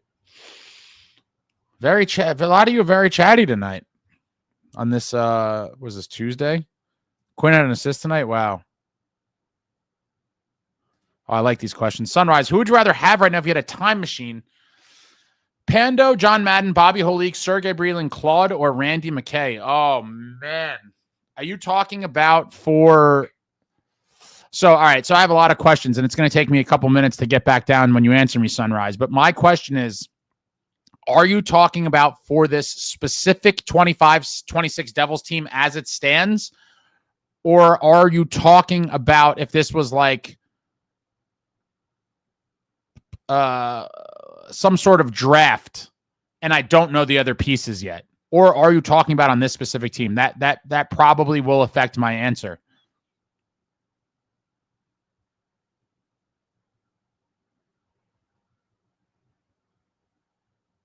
Minnie's on fire right now. I'm so jealous. I've talked to a bunch of Wild fans, and I'm like, I am so jealous of you.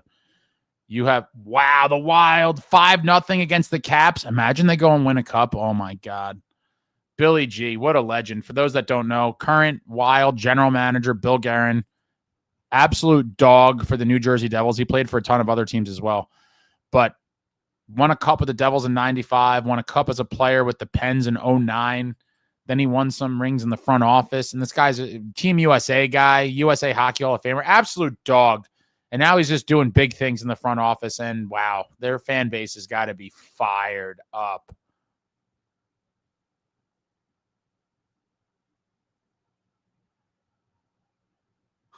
Alex says, Fitz and the Devils are the kings of interest and rumors. Frustrating as a chick that flakes on you last minute.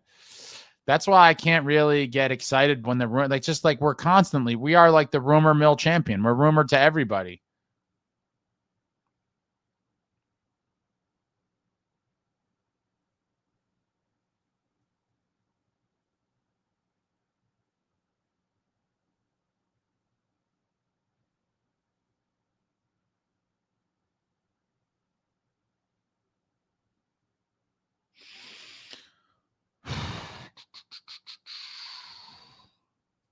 Benjamin says, Garen trim the right fat. Guys are playing, and Quinn has just one assist in that slaughter.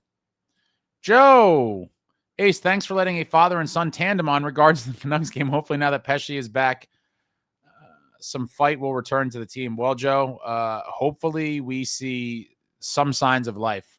It's been a pretty rough stretch. Only won 2 in the past 9. Penalty kill's been a joke, and I do think Pesce is going to be a boost to Luke. He's going to be a boost to the penalty kill, and he's going to be a boost to this overall team. Hopefully we are all, or at least some of us who stay up late, will be celebrating a big victory in Vegas tomorrow. I don't know how likely it is, but I'm going to hope that they find a way to get to Akira Schmid early and and rattle him a bit, because that's a big one. Winning that one would be really nice. Mark says, do we know if that was Fitz's offer or Rutherford's offer and Fitz declined? No. There's a lot of vagaries, a lot of information, but it's still kind of all over the place. I would love to know definitively, like, exactly what it was. But at this point, does it even matter? He had the inside track and blew it. Like, getting the nitty-gritty details are just going to make us more angry. David says, if fully healthy, we could get into the conference finals better than everyone when healthy. Canes are only real challenge in our bracket. We have much more star power than them when healthy. Keyword being when healthy, though, which never seems to happen.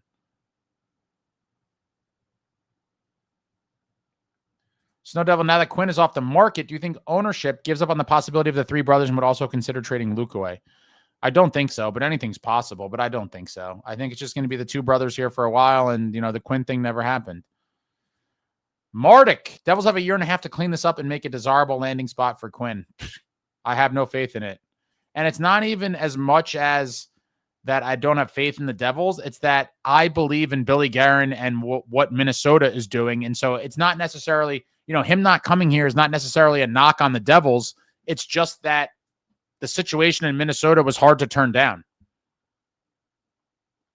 M. Sharp says, Quinn will sign with Minnesota. We lost our chance. That's exactly where I'm at. Unhinged says, I wish Guerin was our GM, a guy like that, not Booze Face. I'm totally with you there. 5-0 Wild. Wow. Unbelievable stuff. What a time to be a Wild fan, huh?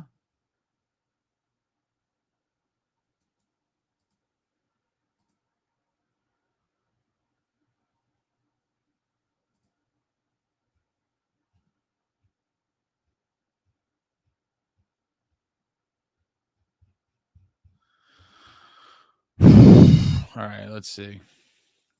Pro Bowl Luke has shown flashes of getting better. Hopefully he keeps it up. Yeah, Luke's going to be fine, guys. He's 22 years old. He's a child. He's a young child learning his way on the NHL blue line. He's going to be a beast. I'm not worried about it. All the people that were kind of chirping him, like, come on. I understand. Again, when you sign a contract like that, people expect it to look like a value immediately. And that's what it's not going to be a value right away, but it will be a value in the future. What are they on? So they're on a 1, 2, 3. It's a 5-game heater for the Wild, and they won this game 5-0, and the Bruins was 6-2. So they've outscored their opponents 11-2 in the last 2 games. Wow. Justin says, sorry, but Daniel Sprong was not going to help the Devils.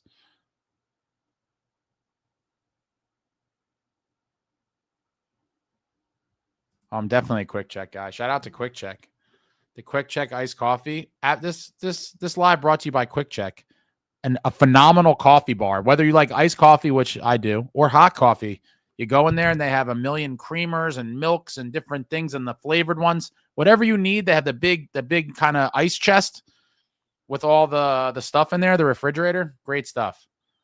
Great stuff. How I got her, Jeremy Proper. We literally lost a trade with guys who should have been on our team in the first place. I can't even go there. But yeah, obviously, a lot of people wanted the Devils to draft Z Bouillon back when they took Salayev, but we didn't have cap anyway. I mean, it's just all the layers of this thing is just such an epic fail. Red Devil, what I wouldn't give for a Devil Stars rematch. All right, I'm getting closer. Supposedly Sherwood was. I would like him as a depth piece, but I'd prefer to try to go a little bit, more of a top 6 or middle 6 kind of guy. But I would definitely take. I like Sherwood too. Jeremy Proper, 151 and 71 likes. Damn, you guys are stingy. Hit the thumbs up for your boy. Thank you, Jeremy Proper.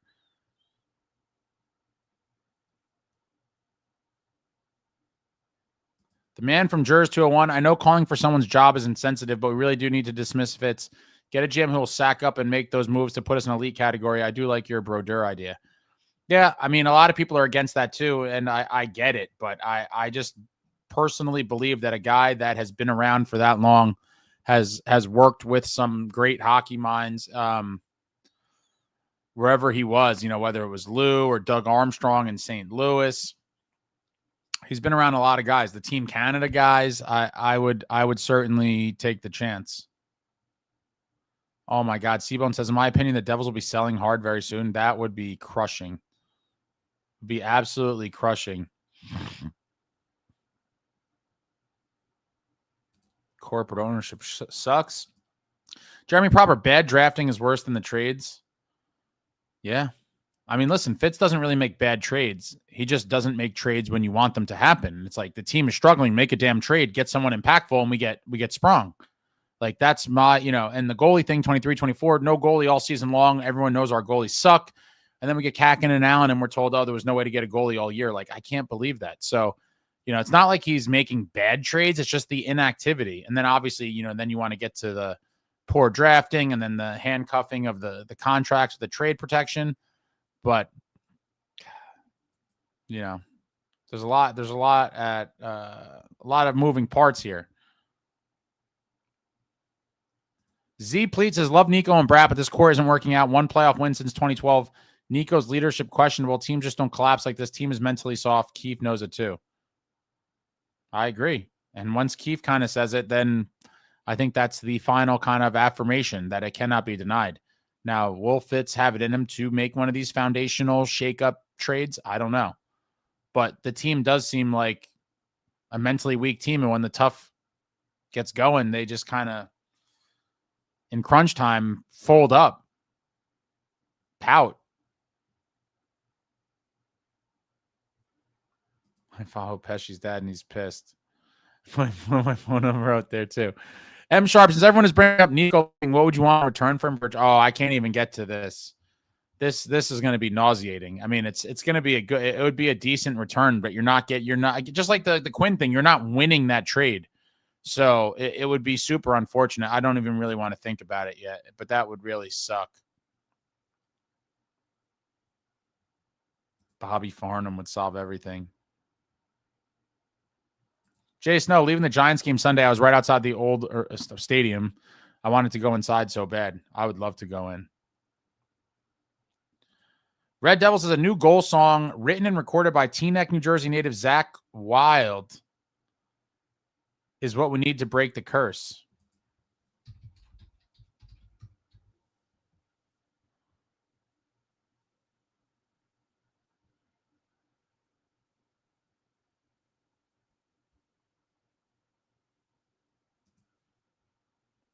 Blackwood is a brick wall right now. Adam says Claude Lemieux. Washed up says Randy McKay. Okay, so this is back to your question. I'm talking about this season as it stands right now for this run. So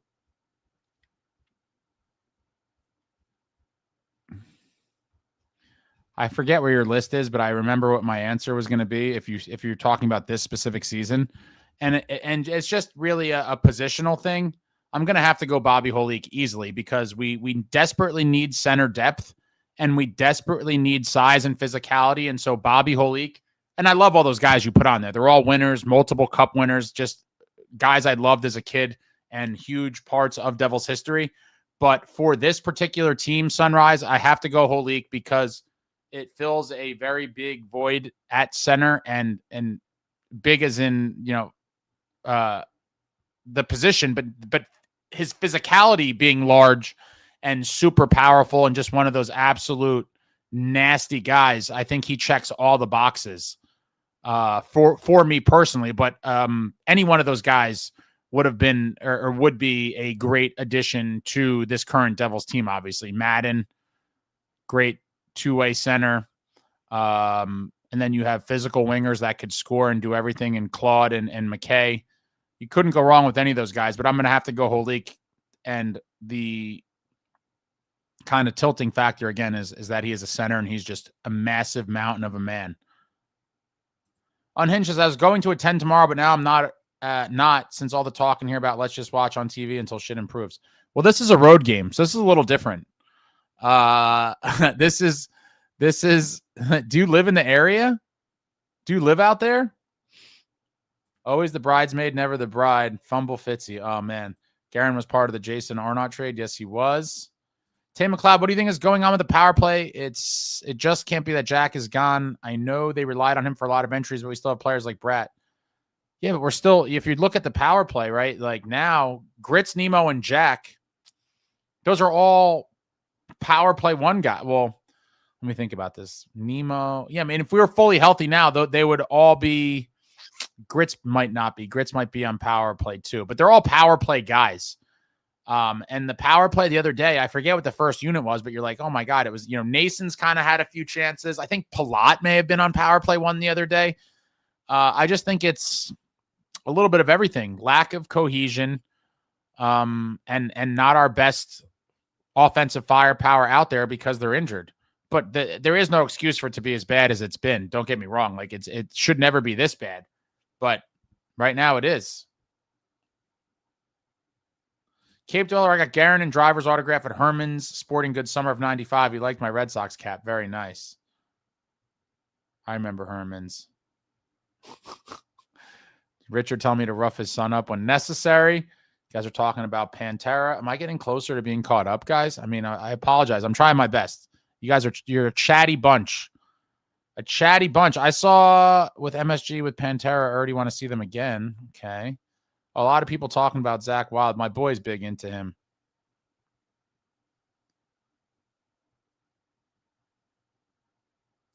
Cape Dollar says they need to fire Fitz, pry Guerin away from Minnesota. We get Quinn Hughes. I can't see it happening. I think Billy G is going to be there for a long time. He's been on my list for a while, though. I'm a sucker for former players turned general manager. And listen, he took over a pretty tough situation. He had those. I think he's the one, right, that bought out the Zach Parise and Ryan Suter contracts. I think he did. Devil Dog Guerin, probably Red Sox fans from Western Massachusetts, saw him at Borders Books next to Willowbrook Mall and Wayne just days after the 95 Cup. Red Devil, what a time to be a Devil fan. Gustafson is a good goalie. They got Boldy, the Carillionaire, and now Quinn. How I got her, Jeremy Proper. Buffalo's going to turn around with Jarko. He's a GM. He's a beast GM, not giving anything away.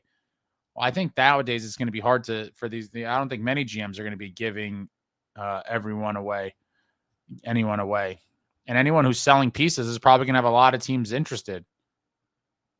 Daniel Sprong was hot garbage. Amagi says Quick Check is better than Wawa. I guess it depends what you're talking about. Jersey Roots says Wawa all day.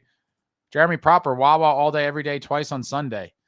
I think the Wawa sandwiches are probably better, but Wawa does not have an iced coffee extravagant bar. The setup, listen, I'm not like a loyalist across the board, but when it comes to the iced coffee, I'm a big iced coffee guy. There's no comparison. Wawa has a little dinky machine that's already pre-mixed with tons of sugar and junk in it, whereas you get the fresh brew at the Quick Check, and then you make your own. You got all the dairy items. It's a beautiful setup.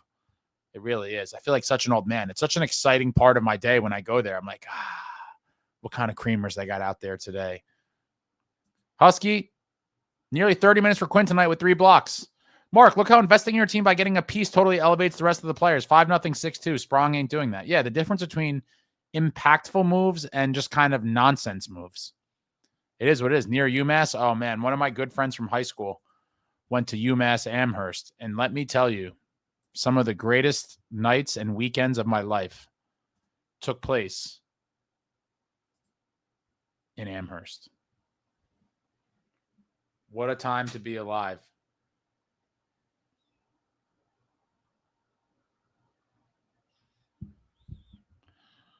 Only 78 likes. Hit the button. 78. Stingy crowd. Stingy crowd.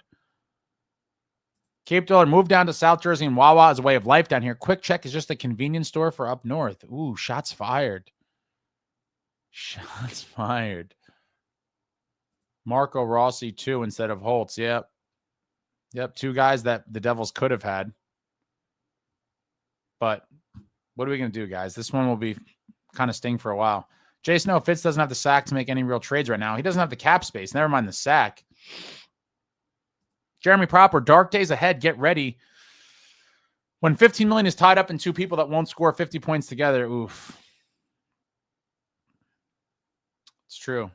Jax, are we winning tomorrow night? I hope so. I mean, it's obviously we're going to be a heavy underdog. They should let you into the old arena and do a video. You should try. I've thought about it. Panthers will make noise in the second wild card, even with Jari in net. I'll never count the Panthers out. Richard says, for this run, McKay, Holik, and Claude. Snow Devil says, Ace, what are your thoughts on trading for Matthew Nyes? Any chance we can get him? No. Where did you see that somewhere, or is this just a pipe dream? There's no way we're getting him.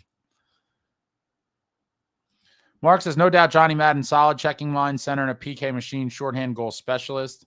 Yeah, you can't go wrong. I mean, all those guys are proven playoff performers and just dogs. Jay Snow, if you could put 3 Devil forwards on this team, who would it be? Oh, you guys love to do these crazy hypotheticals.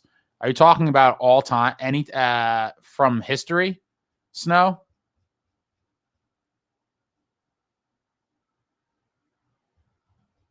From any point in Devils history?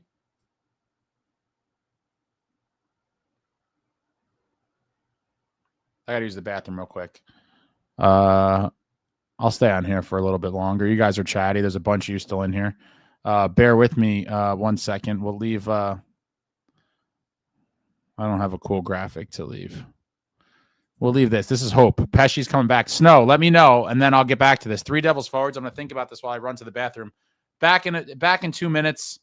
Yeah, shout out to everybody for coming out. A chatty bunch. But this is a good question. What 3 Devils forwards on this team? I'm curious if you mean from any point in Devils history. Be right back. 1 second.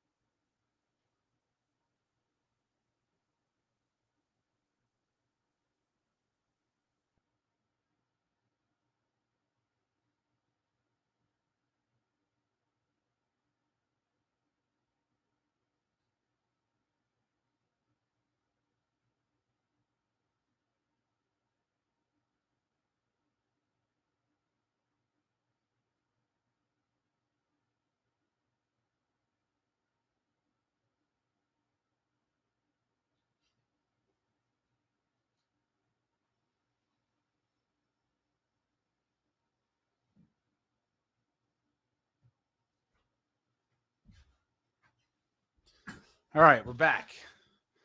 We are back. I'm waiting to see if Snow answered. Any point to fit with this team? Okay.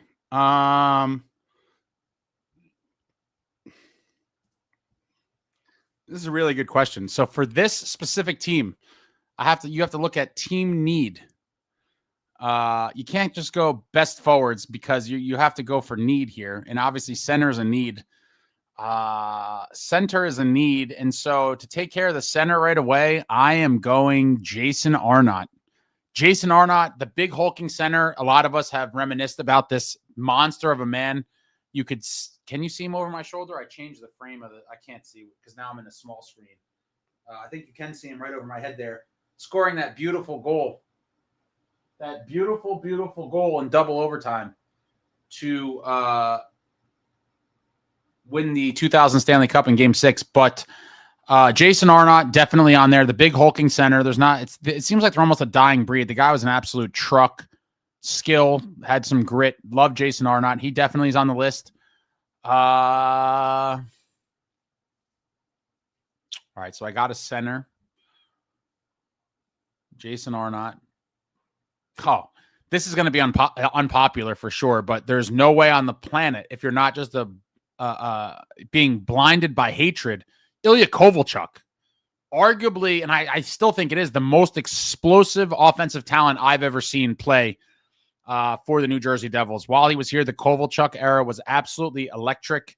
You got to put Covey on there. So I got Arnott, Covey. And the third one, do I want another center? Or do I want to go? Now I might go best overall. Let me think about this for a minute. Definitely Arnott. Definitely Covey. Third one, I don't want to sit here and think about this all day. For the moment, I'm going to go Patrick Elias.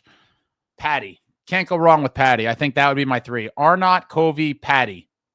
I'm trying to think if someone would eclipse Patty, but I don't think so. Those are my 3. Jeremy Proper. Quinn is way honest in the interview. He threw massive shade on Fitz and the Devils. He left his equipment in Jack's car. So I didn't want to dwell on that in my video about the Quinn thing because people are already like super sensitive about it. And we're like, oh, this is just your opinion. But like, dude, if you watched the press conference, I just don't see how you don't come to the same conclusion. Like, it was very telling to me. And most of my close friends that are Devils fans all took the same thing. They were like, oh my God, how scathing were these comments? But I definitely think it was shade. And then the equipment thing, I was going to bring that up too, but I think people would have then said I was like totally conspiratorial, and I did not want it to come across that way. A lot of people took it that way, but like, again, if you're being real, those comments I think were pretty telling and straightforward. Very candid moment from Quinn Hughes being frustrated and aggravated with the whole thing. The equipment in Jack's car, super bizarre. If you're not aware, these are NHL players. When they're on the road, they're not handling their equipment. That's on a plane, and there's a whole equipment staff that does this. It's not, guys aren't carrying around hockey bags. And so you have to wonder, like, why the hell was his hockey bag in Jack's car? That's super unusual and strange. And again, you could now run wild with speculation from there, but I think that would also point to what we all thought, which is that they all thought it was happening, but who knows? It could have been something else, but it is strange that he had his hockey bag with him and that it was in Jack's car. Like, what? We heavily rely on Jack on the power play and zone entries for sure. And imagine having Quinn for the same things. We need some winds of change, Scorpions. Cape Dweller, if I need center depth, Holik. If everyone is healthy and I'm one player away, Lemieux. Agree with that. But that's why I asked the qualifying question, Cape Dweller. I said for this specific team, and obviously center is a very, very big need. And so and I think that sandpaper, grit, tenacity, and Bobby Holik is all of those in spades. And so that's why Holik was my choice. But I do agree. If you're like a Florida Panthers stacked team, Lemieux is like similar to, and I said this when it happened, Marchand is kind of cut from the same cloth. Jack, hypothetical, you have to make a top 6 that you have to guarantee that can win a cup using any current players. Cap irrelevant. Who are your picks? Oh, God, Jack. I can't do this one on the fly. This would take forever. And you can never guarantee. Even if you played this game, it's still not a guarantee to win the cup. And that's the beautiful thing about hockey. Like, everyone could just load this up with superstars, and they could still get knocked off.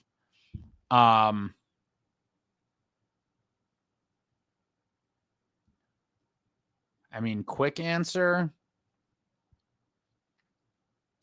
You're obviously going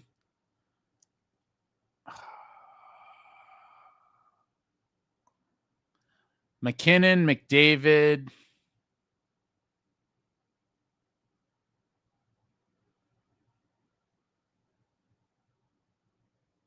This where it gets kind of murky. Do I want to put Draisaitl in there? I think even at his advanced age, if we're talking 1 year and this is not like franchise mode, I'm gonna throw Sid in there. I mean, even in his old age, Sid is still getting it done, and he's a proven playoff performer. I would have to throw Sid in there. McKinnon, McDavid, Sid.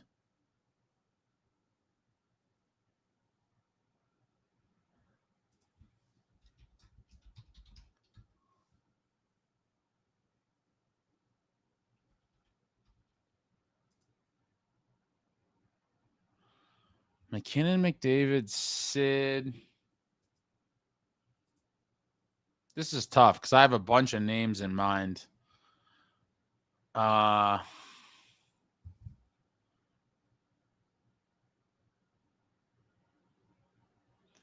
my first 3. I'll circle back on that. If you're just talking about like one cup run, I'd probably put some older guys in there, probably.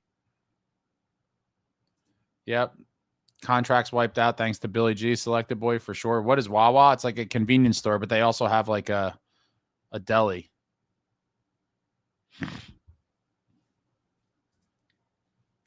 Selected Boy, we should get rid of Chuck Fletcher before he ruins this Devils team. I just can't believe that he's ruining the team.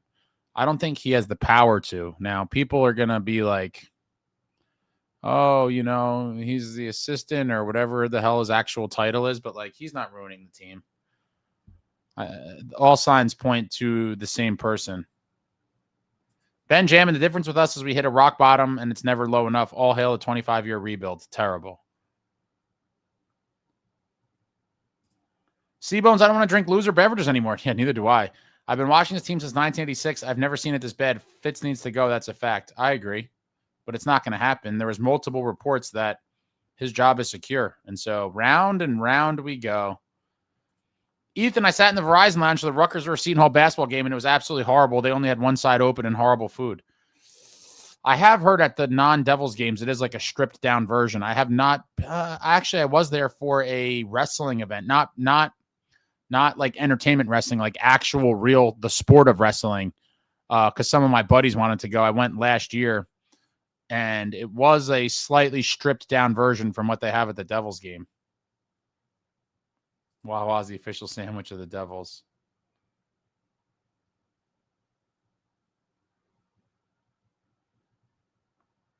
We must win tomorrow. Pesce should be playing tomorrow, barring some unforeseen setback. Anson, how are we stacking up against Canada in the Olympics? They have the forwards, but I think USA has better goaltending and D depth. It's going to be, I hope they meet up in the gold medal game. It will be a game for the ages. Just star-studded lineups, the best players in the world, in the two best countries for hockey right now. I would expect nothing less than an absolute all-time classic. And I think hopefully it happens. I mean, it would be so great for the sport to see Canada and USA in a gold medal game, and the Americans must win. We owe them so much payback for so much heartbreak over the years. Just ordered it. Can't wait to get my Sprong jersey.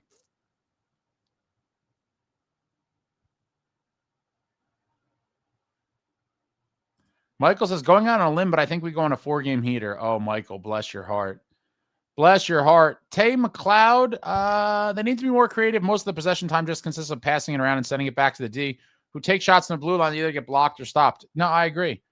And to Jay Snow's point, just send animals to the front of the net. Just crash the net. Nace was doing it. Nace is that junkyard dog.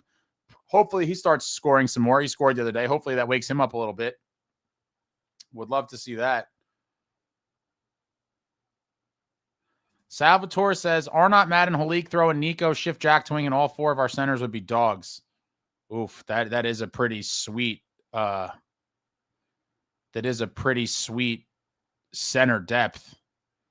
And you think about it, Salvatore, the crazy part is, you know, this was under the guise of you could pull players from Devils history. And the first 3 that you pulled were the centers of the 2000 team. Think about that.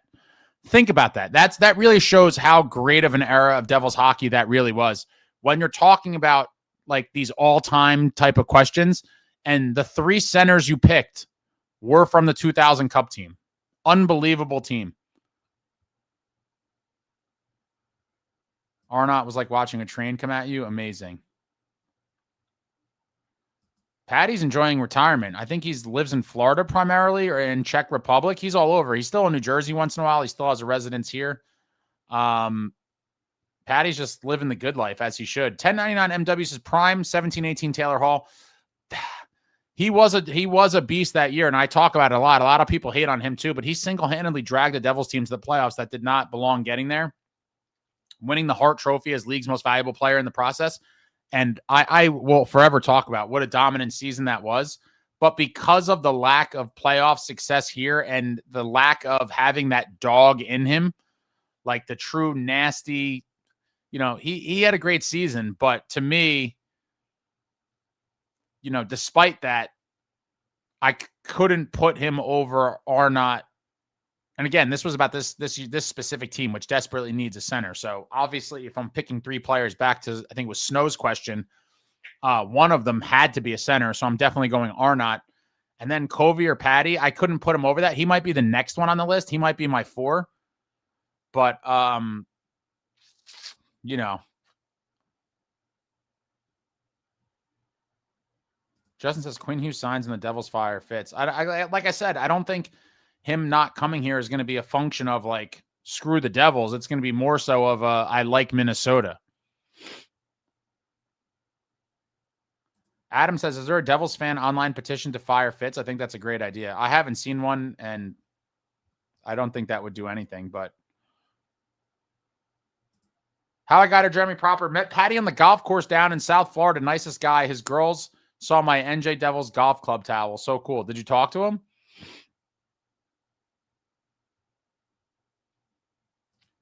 Brian says, any news on Timo? I'm trying to be sympathetic, but he has a responsibility to the team. There's no news on him. No idea what's going on, and I'd imagine until we hear something, he's out for the foreseeable future. Jay Snow said they had a stat the Devils are smaller and less heavy than a league average team. That's not good. I mean, did that surprise you, Snow? I would have assumed that was the case. Jeremy Proper says he left his hockey bag in Jack's car. They're moving Quinn in, and nope.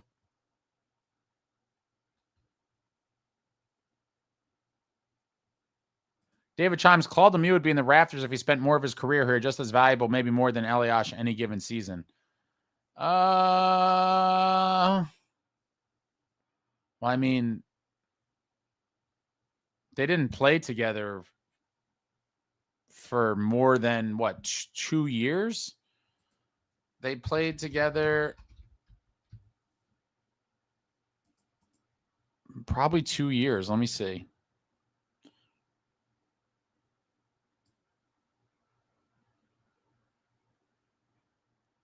No, not even 1 year. So it's a hard one to say. Patty was a huge part of the team for years, though. I mean, I love Claude too, but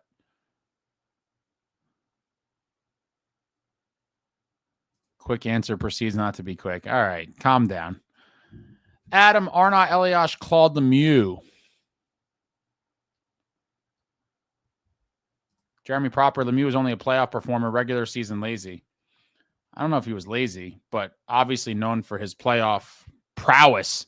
But if we're being real, if you rather have a guy have a good regular season or a very good playoff, I'm picking playoff every single time. Justin saying USA versus Sweden gold medal game. Interesting. It's an interesting prediction.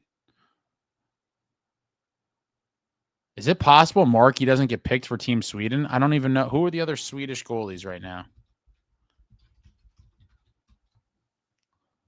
Active Swedish goalies. Wow, there might be a world where he doesn't get picked. Or will they just do it out of respect because he's been around so long? I don't know. I don't think it's a guarantee.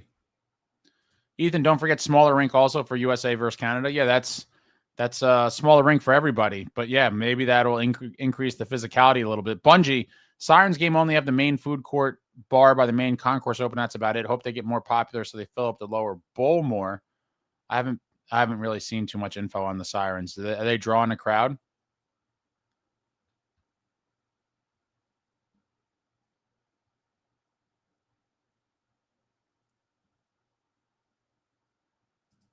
Jack, worst regular season moments the last 5 years? I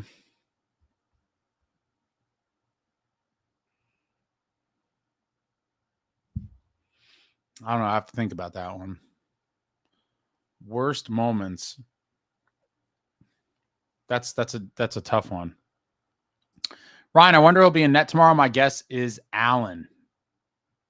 It's hard to predict, but I if I had to guess, I would guess Allen as well, and then probably Markey in Utah. Ryan, hopefully Akira Schmid isn't in for Vegas tomorrow. I mean, I don't see how he wouldn't be, considering the plot line and his performance against us at the Rock. I think the Golden Knights would be insane not to put him in. 22-23 getting further and further away. Absolutely, it is. It really is. Bungie, I saw Elias at the playoffs last year. Still looks like Barney from How I Met Your Mother.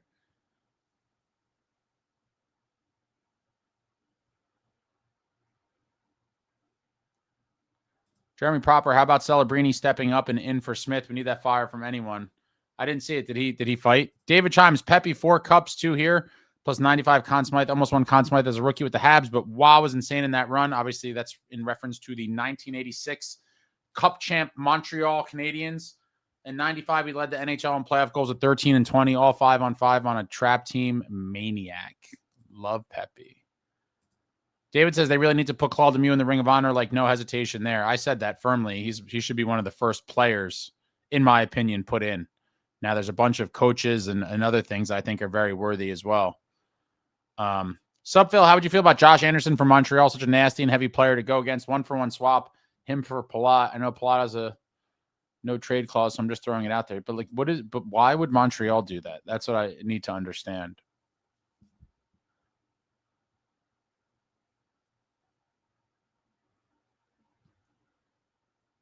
Any booze in that iced coffee? No, definitely not. Unhinged Dev saying Claude has to be in the Ring of Honor at some point. For 2000, he wasn't on the team for most of the regular season, if I recall. Shame, no Ring of Honor inductees for several years. Who will be inducted this year? I'm not even sure that's still happening anymore, honestly. They made reference of it earlier, like before the season, and then they I'm pretty sure like any reference to it is gone.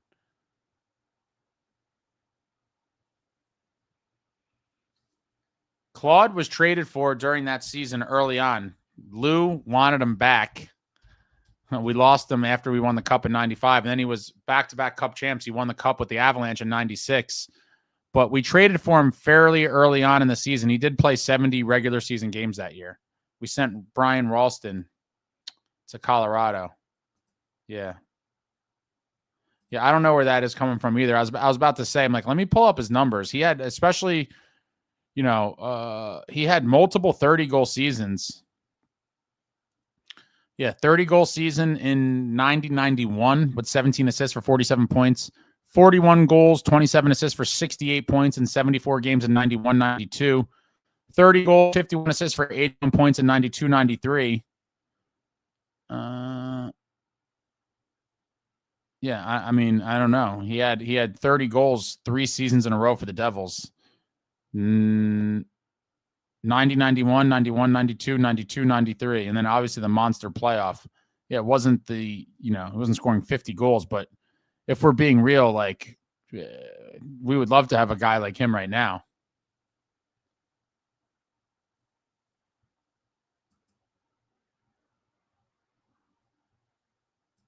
Riche, yeah, Stefan Riche, clutch in 95 as well.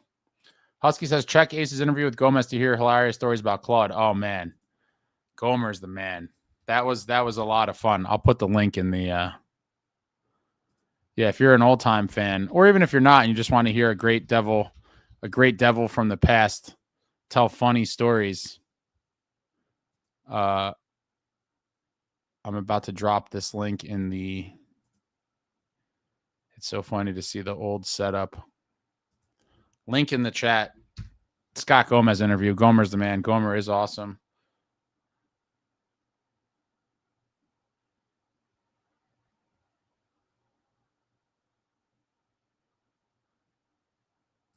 And we got another reunion. Yeah, Brian Ralston came back. Number 12, Brian Ralston.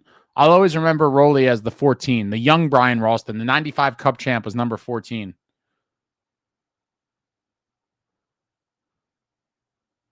Nothing on Timo. Bunny says Toffoli is 1 goal away from 300. Okay. Very nice. Richard, love Pepe, but remember after 95, he pissed Lou off by trying to renegotiate his contract after winning the Cup and the Conn Smythe, and Lou didn't go for that and let him walk. Jay Snow, you brought up Shanahan for a GM. He worries me. He lets Kadri, Ryan O'Reilly, McCann, Zach Hyman all walk from Toronto. I just feel like that place was, I don't know. I think that core is broke or was broke.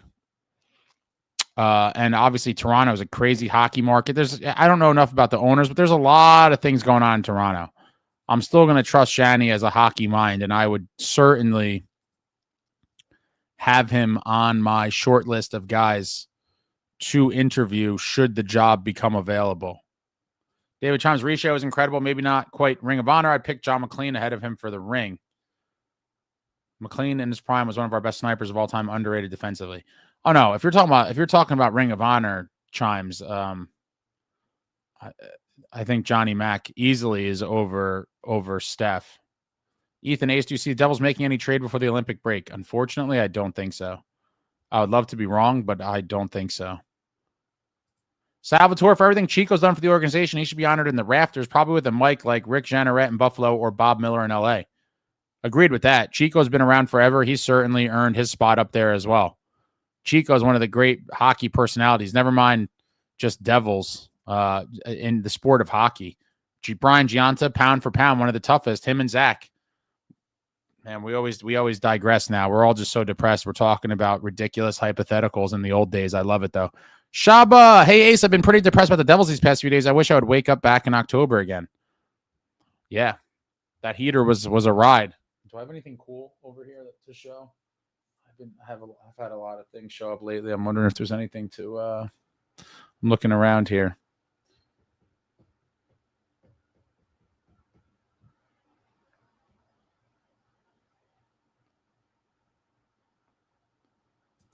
Could we be the next Toronto? That's my fear. I fear that we're pretty close to that, right? I mean, how is it not? And I've said this before. Keefe is probably getting PTSD. He's like, here I am again with a team that has so much potential and all these good papers on good players on paper, but they just can't figure it out. We're going to see. Toronto must have been cyanide. Devil Dog says Chico is totally unlistenable now. Why is he unlistenable? It definitely feels that way. Is this supposed to say one of the Devils getting Malkin? When are the Devils Glenn Malkin? Are you talking about Evgeny Malkin? Dude, Pittsburgh's not getting rid of him. I would love that. Obviously, I'm a sucker for the legends, guys, and he's still very productive.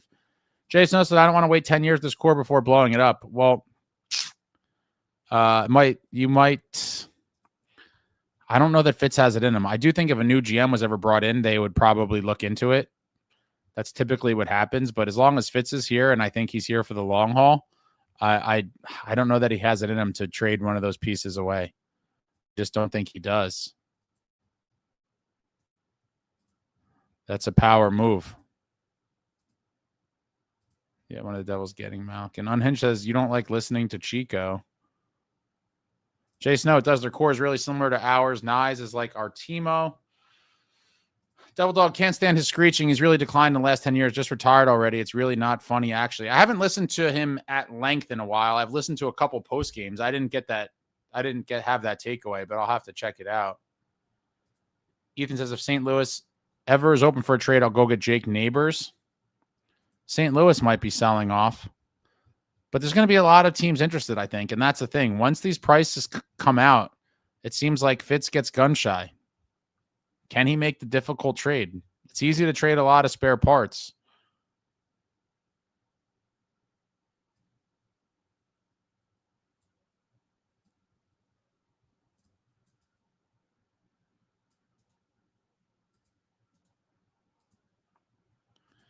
You guys got anything else here?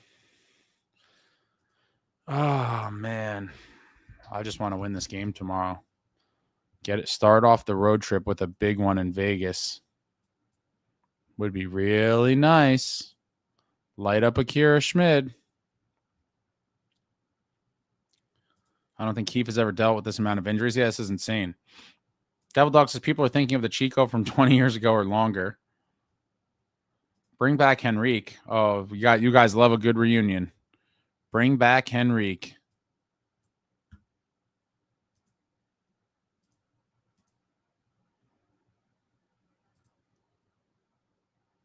Benjamin, next Devils Cup win or a nuclear annihilation? Which comes first? Place your bets. Place your bets. You guys are brutal. Can we trade Fitz to another team for a seventh? Shaba says Chico is still great. I mean, I like I said, I haven't listened to a lot, but I've definitely listened to a couple post games in the not so, fairly recently. And I didn't have that takeaway. Henrique, it's over. Red Devil, anyone else miss Don Cherry? I'd love to hear his take on Tom Fitzgerald, but I think Canada has banned him from all sports media. I forget what his downfall was, but I did know that he got canceled for something. He was kind of a loose cannon. Richard, got this feeling after New York Rangers, the script is going to flip and we're going to get back into this thing in a big way. I hope you're right. Husky Shanny may have started and ended there, but he's a Red Wing through and through. Yeah, but that's fine. He has strong Devils ties. Unhinged says, I like Chico. Not saying he hasn't declined, but I like him. Devil Dogs like Chico from 1998. Man, you guys, this is a rough crowd, man. This is a real rough crowd. Anyone got anything else? It's almost that time. It is almost that time. Bring back Ted and B.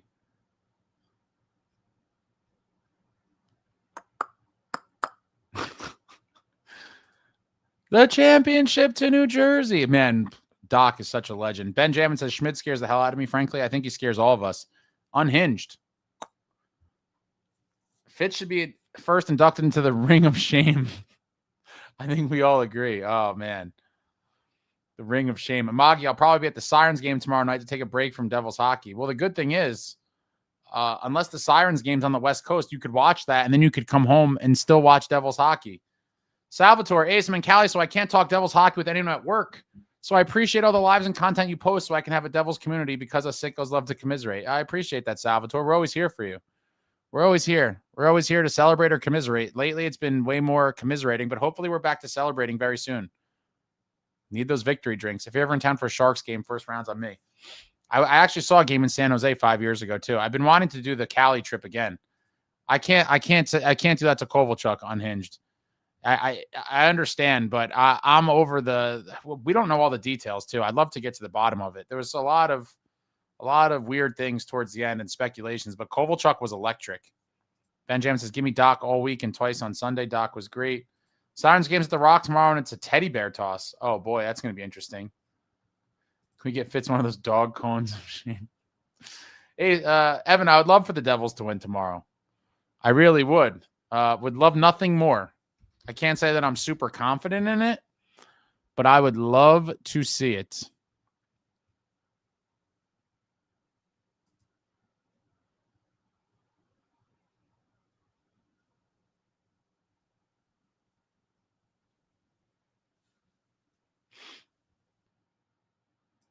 Anson, it's hard to look past the goalie fumbles, the Woods and Schmid. I can't put the Woods on him though. I can't. I have to defend him here. I have to be fair.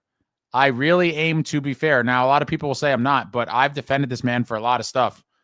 And the Woods I can't put on him. Schmid I 100% can. Woods I cannot. Carlos, New Jersey headlines: Ace takes Tom the Idiot Vincent's place as GM. Devils go on their longest streak, 25-3-2.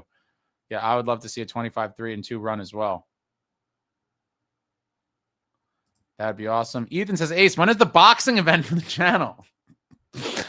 There's a couple of people I'd like to fight, and when are you getting the merch? Do people, I mean, there's probably like 5 of you that want merch. I've been thinking about it. I have a couple ideas. It eventually will happen, I promise. I'm just kind of busy in life. I'm bogged down. This is a busy time of year.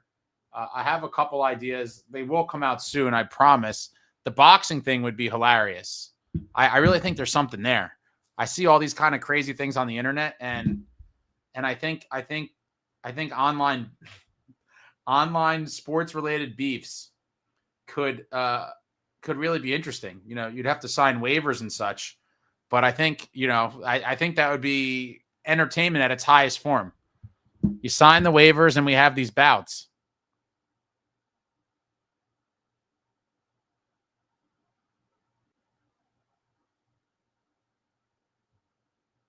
We need a win streak. I would love to see that. Red Devil Fitz should be the first inductee to the Ring of Shame, but I know lots of fans would nominate Kovalchuk.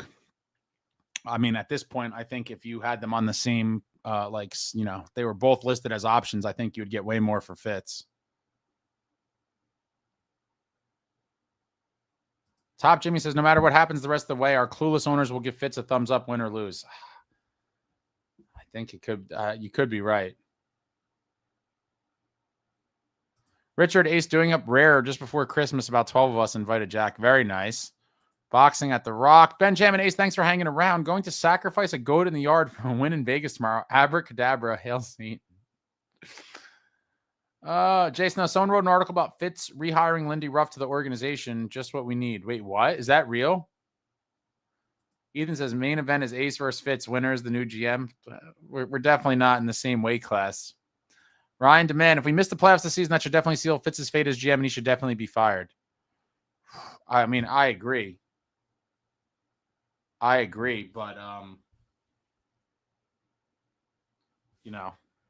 don't think it's going to happen. Top Jimmy says Halik was even better when he played on the Whalers. How many points do you think we need for a playoff spot? All right, let me look. I mean, it's always going to be what, mid-90s, you'd imagine? Mid-90s-ish. I mean, yeah, it's just crazy. There's so many teams so tight. I'm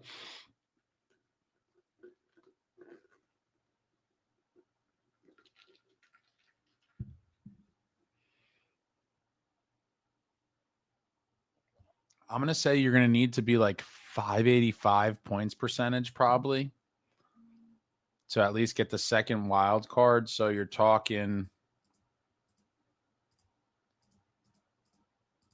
Yeah, I mean, 96 points. 96 points. So, all right, 96 points. 96 points. The Devils have 33. So they need 63 points in 49 games. So do it from there. 63 points.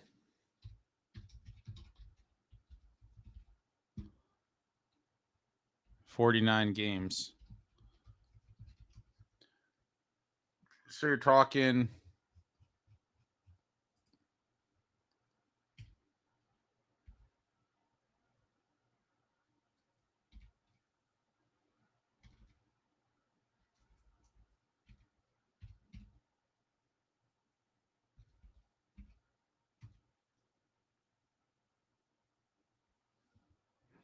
you got to play pretty well.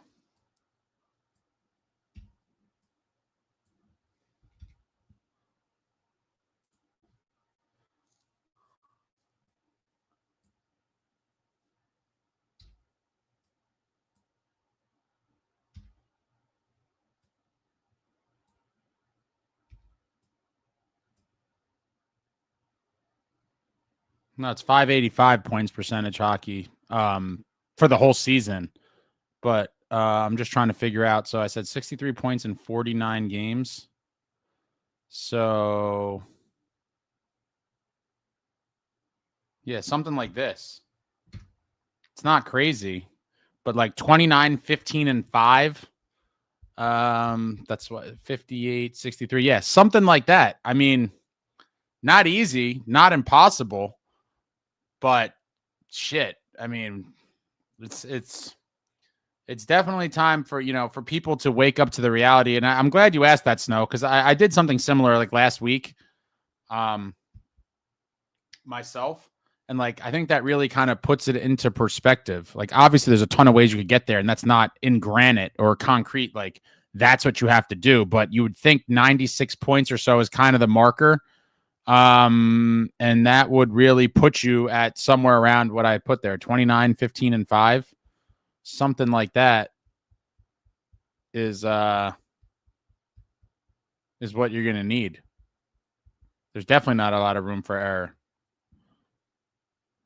Yeah, so then what is that? 29, 15, and 5. Let's see what that points percentage is. That's 63 points out of 98. Yeah, you're talking about 643 hockey. That should be alarming. Because when you look at the standings right now, there's not many teams that are even at this moment. If you're talking about really nobody, the Hurricanes are 688.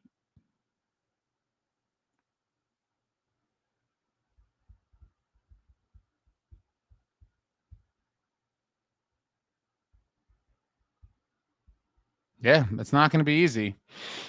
It is not going to be easy. Top Dreams has got to add Pat Verbeek to an all-time Devils roster. Have to play 650 hockey the rest of the way. Close, 643, yeah. Again, not in stone, but something like that. What's going on, Philip? Ben Jamin says every point counts. Remember Ottawa. Gutsy win. Gutsy win. Justin says, need Markstrom to stop the puck for that to happen. Come on, man. Have some faith. Ethan, I'm 6'3", 280 and play D3 rugby. Who can I fight? Oh, God. We'd have to find some sort of monster for you. Do you have any internet beefs with other large fellas? With how tight the eat is 92 should do. Oof. It could. I'm trying to be a little more aggressive in my number, but I mean, yeah. So you're talking about a couple less wins potentially.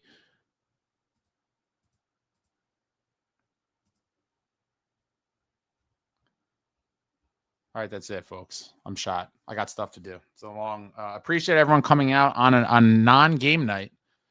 Hopefully the New Jersey Devils could at least win one of these next two games.